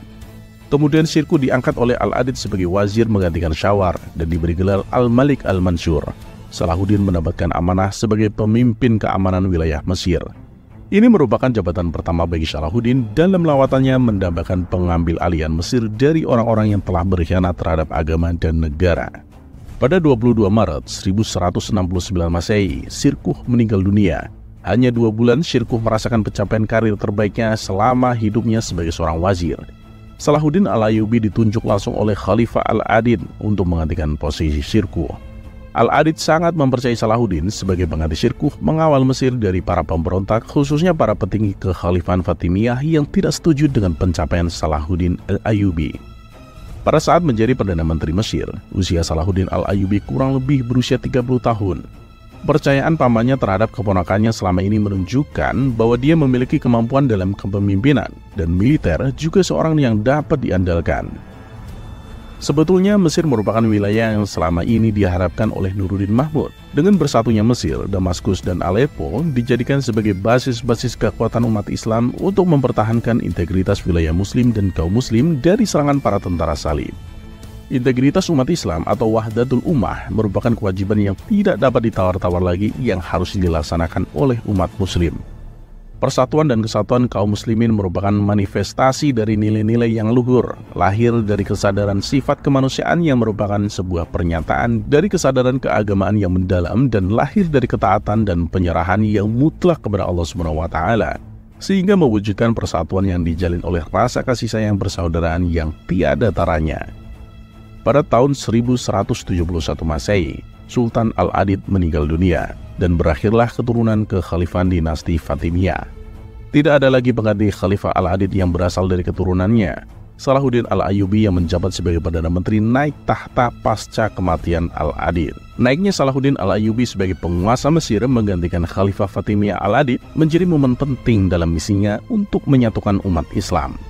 Mesir berada dalam genggaman seorang jenderal yang saleh dan tegas. Hubungannya dengan Nuruddin bertambah baik sampai tidak berpikir untuk memisahkan diri dari monopoli kekuasaan atau memberontak terhadap pemerintahan Nuruddin Mahmud yang sudah terjalin baik dengan keluarganya. Tahun-tahun pertama yang telah dilewatinya di Mesir telah mendapatkan 3 tantangan yang akan dihadapi oleh Salahuddin. Pertama, ancaman pemberontakan dari sisa-sisa pendukung Fatimiyah di Mesir. Kedua, serangan dari orang-orang Frank yang merasa terpukul dengan jatuhnya Mesir ke tangan Nuruddin. Ketiga, terjadinya ketegangan antara pihak Salahuddin dan Nuruddin. Serangan yang pertama dan kedua mampu ditangani oleh Salahuddin dengan pasukannya. Namun permasalahan yang ketiga menjadi permasalahan yang serius ketika di antara keduanya ada pihak yang berusaha untuk mencerai-beraikannya. Tapi semua itu tidak berlangsung lama. Kejernihan kembali menyirami kedua pahlawan tersebut. Salahuddin tetap memiliki loyalitas terhadap Nuruddin sampai Nuruddin meninggal dunia pada tahun 1173 Masehi. Pemerintah Fatimiyah merupakan pemerintahan Syiah Islamiyah, namun para penduduk Mesir berpegang teguh pada paham Sunni. Salahuddin tidak bekerja sendiri dalam menumpas sisa para pemberontak golongan Syiah di Mesir. Dia ditemani oleh seorang birokrat brilian dari dalam pemerintahan Fatimiyah sendiri, yaitu Abdurrahim Al-Baishani Al-Lakhimi Al-Ashqalani yang dikenal sebagai Qadi Al-Fadl. Hal-hal yang dilakukan Salahuddin pada selanjutnya, yaitu melanjutkan kembali misi Nuruddin Mahmud yang ingin menyatukan wilayah-wilayah Islam dalam genggamannya dan mengikat diri kepada Khalifah Abbasiyah. Qadi Al-Fadl menjadi menteri sekaligus penasehat bagi kerajaannya. Dalam kekuasaannya, Salahuddin berhasil menyatukan wilayah-wilayah Islam yang mencakup utara Irak, Kurdistan, Suriah, Yaman, Maroko, dan pesisir pantai Afrika Utara. Pada tahun 1177 Masehi, Salahuddin Al-Ayyubi menikahi seorang janda dari Nuruddin Mahmud yang bernama Asid Khatun Ismatuddin binti Mu'inuddin Unur. Setelah Khalifah Al-Adid, yaitu Khalifah dinasti Fatimiyah yang terakhir wafat pada tahun 1171 Masehi, Salahuddin Yusuf Al-Ayyubi berkuasa penuh untuk menjalankan peran keagamaan dan politik. Maka sejak itulah dinasti Ayyubiyah mulai berkuasa hingga sekitar 75 tahun lamanya. Keberhasilan tersebut mendorongnya untuk menjadi penguasa otonom di Mesir. Dalam mengonsolidasikan kekuatannya, ia memanfaatkan keluarganya untuk melakukan ekspansi ke wilayah lain. Saudaranya dikirim untuk menguasai Yaman pada tahun 1173 Masehi. Taqiyuddin, keponakannya, diperintah untuk melawan tentara salib di Dimyat. Adapun Syihabuddin, pamannya, diberi kekuasaan untuk menduduki salah satu kota di Mesir. Dari Mesir, Salahuddin juga dapat menyatukan negara-negara Muslim. Pada tahun 1174, ia berhasil menguasai Damaskus, kemudian Aleppo tahun 1185, dan Mosul pada tahun 1186. Salahuddin Yusuf Al-Ayyubi dianggap sebagai pembaharu di Mesir karena dapat mengembalikan mazhab Sunni. Melihat keberhasilannya itu, Khalifah Al-Musta'di dari Bani Abbasiyah memberi gelar kepada Salahuddin yaitu Al-Mu'is li Amiril Mu'minin atau penguasa yang mulia. Khalifah Al-Musta'di juga memberikan Mesir, An-Naubah, Yaman, Tripoli, Suriah, dan Maghrib sebagai wilayah kekuasaan Salahuddin Yusuf Al-Ayyubi pada tahun 1175 Masehi. Sejak saat itulah Salahuddin dianggap sebagai Sultanul Islam wal Muslimin atau pemimpin umat Islam dan kaum muslimin. Di bawah kekuasaannya, Baitul Maqdis berhasil dikuasai oleh umat Islam setelah pada tahun 1099 Masehi berada dalam kekuasaan pasukan Salib. Pada 10 Februari 1144 Masehi, penyerahan Baitul Maqdis diserahkan oleh Balian of Ibelin dari pasukan salib karena telah menyepakati perjanjian damai dengan Salahuddin Al-Ayyubi setelah dilakukan pengepungan oleh Salahuddin terhadap kota Baitul Maqdis selama 12 hari. Dengan dikuasainya Baitul Maqdis, maka jatuhlah sebagian besar kota-kota dan wilayah yang masih dalam penguasaan kaum salib. Momen jatuhnya Baitul Maqdis bertepatan dengan malam Isra Miraj 27 Rajab 538 Hijriah. Atas hilangnya Baitul Maqdis dari kekuasaan pasukan salib, pasukan Salahuddin tidak melakukan kekerasan terhadap penduduk Kristen Baitul Maqdis atau Yerusalem. Tidak seperti yang telah dilakukan pasukan salib pada tahun 1099 Masehi. Dalam invasi pertamanya menguasai Baitul Maqdis yang telah membunuh 70.000 penduduk muslim dari anak-anak hingga dewasa. Kekejaman yang dilakukan oleh umat Kristen terhadap umat Islam tidak dibalas oleh umat Islam ketika berhasil mengambil alih Baitul Maqdis. Justru, rakyat Kristen dikawal ketat oleh para tentara Islam ketika keluar dari Baitul Maqdis. Mendengar keberhasilan umat Islam telah menguasai Baitul Maqdis, umat Kristen Eropa merasa terpukul atas hal itu. Mereka sangat kecewa dan merasa khawatir dengan hilangnya tempat suci mereka. Perang salib pertama terjadi ketika pasukan salib telah berhasil menaklukkan Palestina atau Baitul Maqdis atau Yerusalem pada tahun 1099 Masehi. Kemudian yang kedua kalinya terjadi di Hittin pada tahun 1187 Masehi yang dimenangkan oleh Salahuddin dan berhasil menguasai Baitul Maqdis. Kekalahan pasukan salib telah menggembarkan dunia Kristen Eropa dalam misi yang ketiga kalinya. Paus Clement III yang menjadi promotor atas invasi pasukan salib selanjutnya dengan misi balas dendam untuk merebut kembali tanah suci Yerusalem dari umat Islam. Salahuddin sudah mengetahui akan adanya invasi pasukan salib untuk merebut kembali Yerusalem dari kekuatan umat Islam. Pada tahun 1189 Masehi, pasukan salib Eropa telah sampai di wilayah Acre, wilayah yang berada di daerah pesisir Yerusalem. Perjalanan yang dilalui oleh tentara salib menuju Yerusalem melalui jalan laut. Tujuan kali ini untuk terlebih dahulu menguasai wilayah-wilayah yang berdekatan dengan pesisir laut. Karena dirasa sangat memungkinkan untuk mendapatkan kemenangan bagi pasukan salib Eropa jika wilayah yang berada di pesisir berhasil dikuasai. Acre, Askalon, hingga Baitul Maqdis atau Yerusalem menjadi target utama dalam misi ketiga ini. Acre berhasil dikuasai oleh pasukan salib Eropa ketiga setelah melakukan pengepungan terhadap wilayah Acre. Kemudian selanjutnya adalah wilayah perairan Askalon. Tapi sebelum menguasai Askalon, kedua belah pihak terlebih dahulu melakukan gencatan senjata. Karena perselisihan di antara raja Eropa yang berkenaan dengan status tahta kerajaan Yerusalem jika Yerusalem berhasil dikuasai kembali oleh pasukan salib. Banyaknya korban serta berbagai kesusahan yang mereka hadapi menjadikan masing-masing pihak bersikap lebih realistis. Diplomasi dan upaya perdamaian mulai berlangsung lebih sering. Dan pada akhirnya, dari pihak pasukan salib mengirim surat kepada Salahuddin Al-Ayyubi untuk melakukan perdamaian pada hari Selasa 1 September 1192 Masehi untuk gencatan senjata selama 3 tahun bagi kedua belah pihak. Pada perjanjian antara Salahuddin dan Richard atau Raja Inggris, menyepakati perjanjian damai yang disebut dengan Sul al-Romlah, yang isinya disebutkan bahwa orang-orang Kristen yang pergi berziarah ke Baitul Maqdis tidak akan diganggu dan Baitul Maqdis tetap menjadi milik kaum muslim.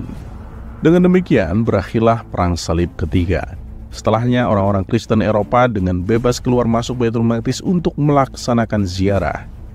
Pada tahun 1193 Masehi, Salahuddin Al-Ayyubi wafat. Wilayah-wilayahnya diperintah oleh anggota keluarganya sendiri, kemudian dikenal dengan dinasti Ayyubiyah. Salahuddin Al-Ayyubi wafat setelah menyelesaikan semua misinya dengan sempurna. Umat Islam tenggelam dalam duka yang mendalam. Salahuddin Al-Ayyubi tidak meninggalkan sedikit pun harta kekayaan atau warisan. Hanya sehelai kain kafan dan nama baik dirinya dan umat Islam. Dalam diri setiap manusia memiliki kelebihan dan kekurangannya.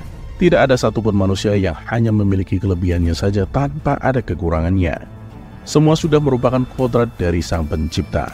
Tidak lepas dari seorang Salahuddin Al-Ayyubi pada saat dirinya menjadi seorang panglima perang, sampai akhirnya menjadi Perdana Menteri hingga menjadi raja di dalam kerajaannya. Keistimewaan merupakan suatu kelebihan yang dimiliki oleh setiap diri seseorang. Berikut adalah beberapa keistimewaan yang dimiliki oleh Salahuddin Al-Ayyubi di samping dirinya adalah seorang raja. Akan tetapi dia juga sangat mencintai ilmu pengetahuan, sastra, dan juga keistimewaan dari sifat pribadinya. Pribadi Salahuddin Al-Ayyubi menjadi istimewa dengan keseimbangan moral luar biasa yang membantunya dalam mewujudkan berbagai tujuan agung. Dan inilah beberapa keistimewaan dari Salahuddin Al-Ayyubi: ketakwaan dan ketekunan dalam beribadah, adil dan murah hati, pemberani dan rendah hati, cinta perjuangan dan jihad, pribadi yang santun, berwibawa dan penuh toleransi, mendirikan tempat-tempat keilmuan atau sekolah-sekolah, pecinta syair dan sastra, ahli zuhud dan berhati mulia. Dari semuanya itu merupakan keistimewaan dari sifat-sifat yang dimiliki oleh sosok Salahuddin Al-Ayyubi yang mengharumkan namanya dan menjadikan musuh-musuhnya tidak meremehkan keberaniannya. Salahuddin Al-Ayyubi adalah pahlawan Islam yang pemberani dan seorang tokoh yang senantiasa menepati janji-janjinya. Inilah Islam yang memberikan keamanan kepada semua manusia dan memperlakukan mereka dengan baik. Musuh-musuh Salahuddin mengakui sifat-sifatnya yang berjiwa kesatria, berakhlak mulia, memuliakan tamu, tidak khianat, memberi maaf kepada yang berbuat salah, dan memberikan pasukan salib pelajaran yang tidak bisa mereka lupakan. Berawal dari kejadian itu, banyak dari para tawanan pasukan salib yang akhirnya masuk Islam.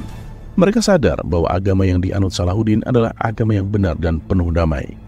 Salahuddin Al-Ayyubi bukanlah orang yang senang mengajak berperang. Ia adalah seorang yang menjaga kebebasan, penjaga dan pembela negara Islam dari musuhnya, yaitu pasukan salib. Ia menjadi pahlawan Islam karena pasukan salib telah menjajah negara Islam dengan kekuatan dan paksaan, perampasan semena-mena, juga membunuh orang yang tidak berdosa. Salahuddin telah mengambil pelajaran hidupnya dari Nabi Muhammad SAW. Dalam sebuah pertempuran yang sangat besar, Salahuddin selalu menyempatkan dirinya untuk melaksanakan sholat fardu maupun sholat sunnah bersama para pasukannya.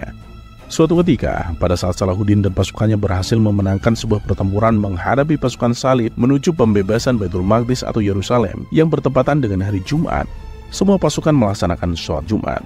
Karena ketakwaannya kepada Allah SWT, perjuangannya dimudahkan olehnya hingga dikuasainya Baitul Maqdis oleh Salahuddin Al-Ayyubi. Babak pertama pencapaian Salahuddin menuju ketenarannya seperti telah disebutkan terjadi ketika Nuruddin berkuasa. Saat Salahuddin harus menjalani perjuangan sulit untuk mendapatkan kekuasaan di Mesir sebagai pembantu Nuruddin yang menjadi pengawal pamannya. Perjuangannya yang sangat besar setelah wafatnya Nuruddin, pemerintahan umat Islam berada dalam genggamannya. Fokus utama Salahuddin adalah mendapatkan kredibilitas bahwa dirinya adalah penerus Nuruddin. Dekade pertama kekuasaannya dihabiskan untuk menaklukkan kekuatan muslim dengan tujuan untuk mempersatukan umat Islam dan bersama-sama berjuang melawan dominasi pasukan salib yang berada di wilayah Arab. Dengan didudukinya Aleppo, Salahuddin telah menyatukan Suriah dan Mesir dalam kekuasaannya dan berhasil mengembalikan Baitul Maqdis dalam wilayah kekuasaannya. Perang melawan tentara salib yang pertama adalah melawan Amalrik I, Raja Yerusalem. Yang kedua melawan Baldwin IV, putra Amalrik I. Yang ketiga melawan Reynald de Catillon atau penguasa benteng Karak di sebelah timur Laut Mati. Yang keempat melawan Raja Badlin V, sehingga kota-kota seperti Tiberias, Nasirah, Samaria, Suwaida, Beirut, Batrun, Akra, Ramallah, Gaza, Hebron, dan Baitul Maqdis berhasil dikuasai oleh Salahuddin Yusuf Al-Ayyubi. Salahuddin Al-Ayyubi juga menaruh perhatiannya terhadap pemeliharaan pokok-pokok akidah Islam sesuai dengan mazhab Ahlussunnah wal Jamaah atau Sunni dan mengikuti pendekatan mazhab Asy'ari. Ia bersungguh-sungguh memerangi penyimpangan apapun darinya dan membasmi gejala-gejalanya. Dinasti Ayyubiyah telah memperluas penyebaran akidah Ahlussunnah wal Jamaah di Mesir dan segenap penjurunya. Salahuddin berambisi agar akidahnya mempunyai pengaruh pada berbagai lembaga pemikiran dan pendidikan yang dibangunnya, antara lain Madrasah As-Salihiyah, Madrasah Mashhad Al-Husaini, Madrasah Al-Fadiliyah, Darul Hadis Al-Kamaliyah, dan Madrasah As-Salihiyah. Upaya keluarga Ayyubiyun dalam membangun berbagai madrasah ini tidak hanya terbatas di Kairo saja, tetapi telah diperluas pula ke wilayah lain. Salahuddin dan keluarga beserta para pengikutnya melalui berbagai kerja keras telah mampu menarik minat para ulama Sunni yang berbondong-bondong datang ke Mesir dengan tujuan untuk mengeluarkan negeri itu dari keterasingan pemikiran dan memulihkan hubungan erat dengan pusat-pusat kebudayaan Sunni di dunia Islam seperti Baghdad, Damaskus, dan Cordoba.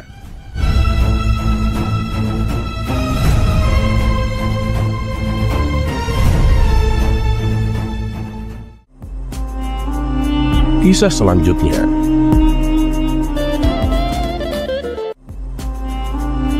Kisah selanjutnya.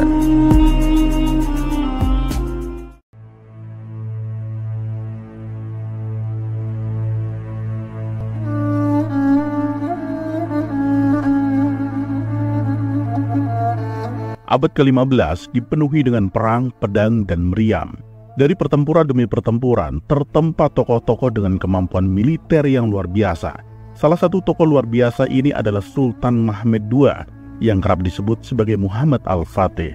Sultan Muhammad Al-Fatih ini berasal dari Turki Utsmaniyah, kekhalifahan Islam terakhir dalam sejarah.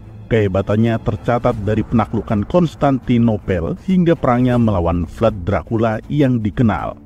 Muhammad Al-Fatih dilahirkan pada 30 Maret 1432 Masehi di Edirne, Turki dengan nama Mehmed bin Murad. Ayahnya adalah Sultan Murad II, pemimpin Turki Utsmaniyah. Ibunya adalah Huma Hatun, istri keempat dari Sultan Murad II. Muhammad Al-Fatih adalah anak ketiga dari ayahnya dan ia menghabiskan masa kecilnya di Edirne. Sebagai anak dari Sultan, Muhammad Al-Fatih mendapatkan pendidikan terbaik yang tersedia di Turki Utsmaniyah. Pada usia dini, ia mempelajari bahasa Arab, Persia, Latin, Yunani, dan Italia. Sesuai tradisi, pada usia 11 tahun, Muhammad Al-Fatih dikirim ke kota Manisa untuk menjabat sebagai gubernur untuk mencari pengalaman memerintah. Tidak lama kemudian, pada tahun 1444 Masehi, ayahnya berhasil berdamai dengan musuhnya di Eropa. Karena ingin pensiun, Murad II melepas tahtanya dan mengangkat Muhammad Al-Fatih sebagai sultan dengan usianya yang baru 12 tahun. Muhammad Al-Fatih diangkat menjadi sultan karena kedua kakaknya telah meninggal. Tidak lama setelah naik tahta, perjanjian perdamaian yang dibuat ayah Muhammad Al-Fatih dilanggar oleh musuh-musuh Turki Utsmaniyah. Raja Hungaria, Paus Kekaisaran Bizantium atau yang dikenal juga sebagai Romawi Timur, dan Venesia melihat kenaikan tahta Muhammad Al-Fatih yang baru berumur 12 tahun sebagai kesempatan untuk mengorganisir perang salib. Muhammad Al-Fatih hanya memerintah selama 2 tahun. Ini disebabkan pada tahun 1446 permohonan dari banyak tokoh-tokoh politik dan militer mendorong Murad II untuk kembali ke tahta memimpin Turki Utsmaniyah.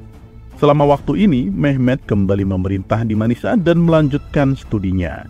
Selain itu, Muhammad Al-Fatih mendapat pengalaman pertempuran pertamanya dalam pertempuran Kosovo melawan pasukan Hungaria pada Oktober 1448. Pada tahun 1451 Masehi, Sultan Murad II meninggal. Untuk kedua kalinya, Muhammad Al-Fatih, yang kali ini sudah berumur 19 tahun, naik tahta menjadi Sultan Turki Utsmaniyah. Bertekad membuktikan dirinya di mata tokoh-tokoh senior dan masyarakat Turki Utsmaniyah, Muhammad Al-Fatih ingin mewujudkan tujuan utamanya, yaitu penaklukan Konstantinopel, ibu kota Bizantium atau Romawi Timur. Dia segera mempersiapkan bangsanya untuk pertempuran yang akan datang. Muhammad Al-Fatih mempersiapkan diri secara diplomatik dan militer untuk merebut Konstantinopel. Ia menandatangani perjanjian damai yang menguntungkan Venesia dan Hungaria untuk tetap bersikap netral ketika ia menyerang Konstantinopel. Sepanjang tahun 1452 Masehi, Muhammad Al-Fatih menghabiskan waktunya membangun benteng-benteng untuk mengendalikan Laut Bosporus yang mengelilingi kota Konstantinopel. Selain itu, Muhammad Al-Fatih juga mulai membangun armada sebesar 31 kapal perang gale serta puluhan kapal-kapal lainnya, dan menciptakan meriam baru dengan kaliber yang besar. Untuk ini, ia memanfaatkan bantuan dari ahli senjata Hungaria bernama Urban untuk menciptakan meriam dengan ukuran yang melampaui meriam-meriam di Eropa. Konstantinopel, yang sekarang namanya Istanbul, usianya sudah beratus-ratusan tahun. Konstantinopel didirikan pada zaman Romawi pada tahun 330 Masehi. Selain posisinya yang strategis, Konstantinopel adalah pusat dari agama Kristen Ortodok, sehingga punya kepentingan secara simbolis juga. Konstantinopel sangat susah ditembus oleh musuh. Ada banyak faktor yang menyebabkan hal ini, salah satunya adalah kompleks dinding Theodosia. Sederhananya, di balik dinding ada dinding terus-menerus, jadi tidak mudah untuk membobolnya. Belum lagi Bizantium ini mempunyai senjata rahasia yang disebut dengan api Yunani, yaitu pelontar api yang apinya tidak bisa dipadamkan dengan menggunakan air. Sebelum Sultan Muhammad Fatih, sudah banyak orang-orang yang mencoba menaklukkan Konstantinopel. Bahkan ayahnya, Sang Sultan pun pernah mencoba menaklukkan Konstantinopel dan gagal. Dalam sejarah, Konstantinopel pernah berhasil ditaklukkan 1 kali oleh pasukan tentara salib di Perang Salib keempat. Tentu serangan-serangan ini berdampak bagi Konstantinopel yang sudah jatuh dari masa kejayaannya. Populasinya berkurang karena wabah penyakit dan serangan terus-menerus. Tetapi ini tidak berarti Konstantinopel mudah untuk ditaklukkan. Pada 6 April 1453 Masehi, Sultan Muhammad Al-Fatih mengumpulkan pasukan dengan jumlah yang besar yang dikatakan mencakup setidaknya 100.000 tentara dan muncul di depan tembok kota yang kuat dengan penuh percaya diri. Dalam proses pengepungan Konstantinopel, ia berkata, "Hai Konstantinopel, antara saya menaklukkan kamu atau kamu menaklukkan saya." Kota Konstantinopel dikepung melalui laut dan darat. Kaisar Konstantin XI Palaiologos menolak ultimatum Muhammad Al-Fatih untuk menyerah. Konstantinopel dengan pasukan sebanyak 5.000 hingga 7.000 orang diserang oleh Turki Utsmaniyah. Meriam Turki yang besar ditembakkan ke arah dinding. Namun waktu interval pengempungan meriam ini memberi kesempatan bagi pasukan Konstantinopel untuk memperbaiki dindingnya. Konstantinopel memiliki satu teluk bernama Tanduk Emas yang diberikan rantai untuk mencegah kapal musuh menyerang melaluinya. Sultan Muhammad Al-Fatih mengakali rintangan ini dengan memerintahkan kapal-kapal perangnya ditarik di darat menggunakan kerbau dan mendorongnya kembali ke laut. Tindakan ini bisa dibilang menjadi titik balik dalam pengepungan Konstantinopel. Pasukan Bizantium perlu memindahkan tentara bagian tembok yang menghadap ke laut, mengurangi jumlah pasukan yang berjaga di tembok yang menghadap ke darat. Akhirnya pada 29 Mei 1453, setelah 53 hari pengepungan, bagian dinding Konstantinopel yang hancur memberi celah untuk pasukan Turki Utsmaniyah masuk. Kaisar Konstantin XI Palaiologos meninggal bersama pasukannya ketika menyerbu pasukan Turki Utsmaniyah yang berusaha masuk. Sesuai tradisi Ghozi, Sultan Muhammad Al-Fatih mengizinkan penjarahan Konstantinopel selama 3 hari. Setelah hari ketiga, ia masuk dan segera pergi ke Hagia Sophia, sebuah gereja ortodok yang mengubahnya menjadi masjid. Setelah menaklukkan Konstantinopel, Mehmed II mendapatkan julukan sebagai Al-Fatih yang memiliki arti sang penakluk. Tidak hanya itu, ia telah mengambil gelar Kaisar Rum atau Kaisar Romawi, menunjukkan niatnya untuk melanjutkan kekaisaran Romawi daripada menggantikannya. Sultan Muhammad Al-Fatih juga mengumumkan Konstantinopel sebagai ibu kota baru dari Turki Utsmaniyah. Untuk memulihkan populasi kota, ia memerintahkan untuk memindahkan orang-orang dari daerah Anatolia dan bahkan ke ibu kota barunya, terlepas dari etnis atau agama. Dan dia memerintahkan tentaranya yang bertempur dalam pengepungan untuk memulihkan dan membangun kembali infrastruktur yang rusak. Setelah jatuhnya Konstantinopel, Sultan Muhammad Al-Fatih mengkonsolidasi kekuasaannya di Turki Utsmaniyah. Ia menggantikan pejabat-pejabat pemerintah dengan orang-orang yang ia percaya. Pengadilan kerajaan atau divan diisi oleh orang yang setia kepadanya, sehingga memberinya otoritas dan kekuasaan yang lebih besar. Dekade-dekade berikutnya, sang sultan mengisi kegiatan hidupnya dengan ekspansi wilayah dan peperangan. Ia melakukan serangkaian kampanye militer di wilayah Balkan, Hungaria, Wallachia, Moldavia, Anatolia, Pulau Rhodes, dan bahkan hingga semenanjung Crimea dan Otranto di Italia Selatan. Kekuatan militer dari Turki Utsmaniyah di bawah Sultan Muhammad Al-Fatih hampir tidak terkalahkan. Kekalahan besar pertamanya ada pada pengepungan Beograd di Serbia pada tahun 1456. Kekalahan ini pun tidak menghalangi kemenangan Turki Utsmaniyah di Serbia yang akhirnya sukses pada tahun 1459. Salah satu kampanye militernya yang paling terkenal adalah kampanyenya di Wallachia, di mana ia melawan pasukan Vlad Dracula yang namanya digunakan sebagai inspirasi tokoh vampir pada novel horor Dracula. Kekejamannya yang luar biasa seperti memaku serban utusan Turki Utsmaniyah yang menaiki upeti ketika menolak melepaskan serban karena alasan tradisi. Ketika tentara Vlad Dracula menyerang Sultan Muhammad Al-Fatih pada malam hari dan gagal, mereka melarikan diri. Sultan Muhammad Al-Fatih kemudian membawa pasukannya untuk menyerang ibu kota Wallachia, Targoviste. Ketika mereka tiba, kota tersebut telah ditinggalkan oleh penghuninya. Yang menyambut pasukan Turki Utsmaniyah adalah jasad 23.844 orang Turki yang disula, atau teknik penyisaan dan hukuman mati dengan cara menusukkan sebuah batang yang ujungnya runcing secara vertikal ke korban. Dikatakan bahwa bahkan Sultan Muhammad Al-Fatih tercengang ketika melihat pemandangan tersebut. Pada akhirnya Vlad Dracula meninggal dalam pertempuran dan kepalanya dikirimkan ke Sultan Muhammad Al-Fatih. Wallachia berhasil disubjugasi dan membayar upeti kepada Turki Utsmaniyah. Melihat kampanye militer terakhirnya di Otranto di Italia Selatan tahun 1480, Sultan Muhammad Al-Fatih menunjukkan bahwa ia bermaksud untuk menyerang Italia dalam upaya untuk mendirikan kerajaan Romawi baru. Namun pada musim semi berikutnya, Sultan Muhammad Al-Fatih yang baru saja mau memulai kampanye militernya baru di Anatolia, meninggal 25 km dari Konstantinopel pada tanggal 3 Mei tahun 1481. Sultan Muhammad Fatih meninggal pada usia 49 tahun dikarenakan sakit asam urat yang dideritanya selama beberapa waktu. Walau begitu, ada indikasi bahwa ia diracuni oleh anak sulung dan penggantinya yang bernama Bayezid. Sultan Muhammad Al-Fatih dimakamkan di komplek Masjid Fatih. Berita wafatnya disambut oleh orang-orang Eropa. Menurut kabar di Venesia, masyarakat terdengar mengatakan bahwa Elang Agung sudah meninggal.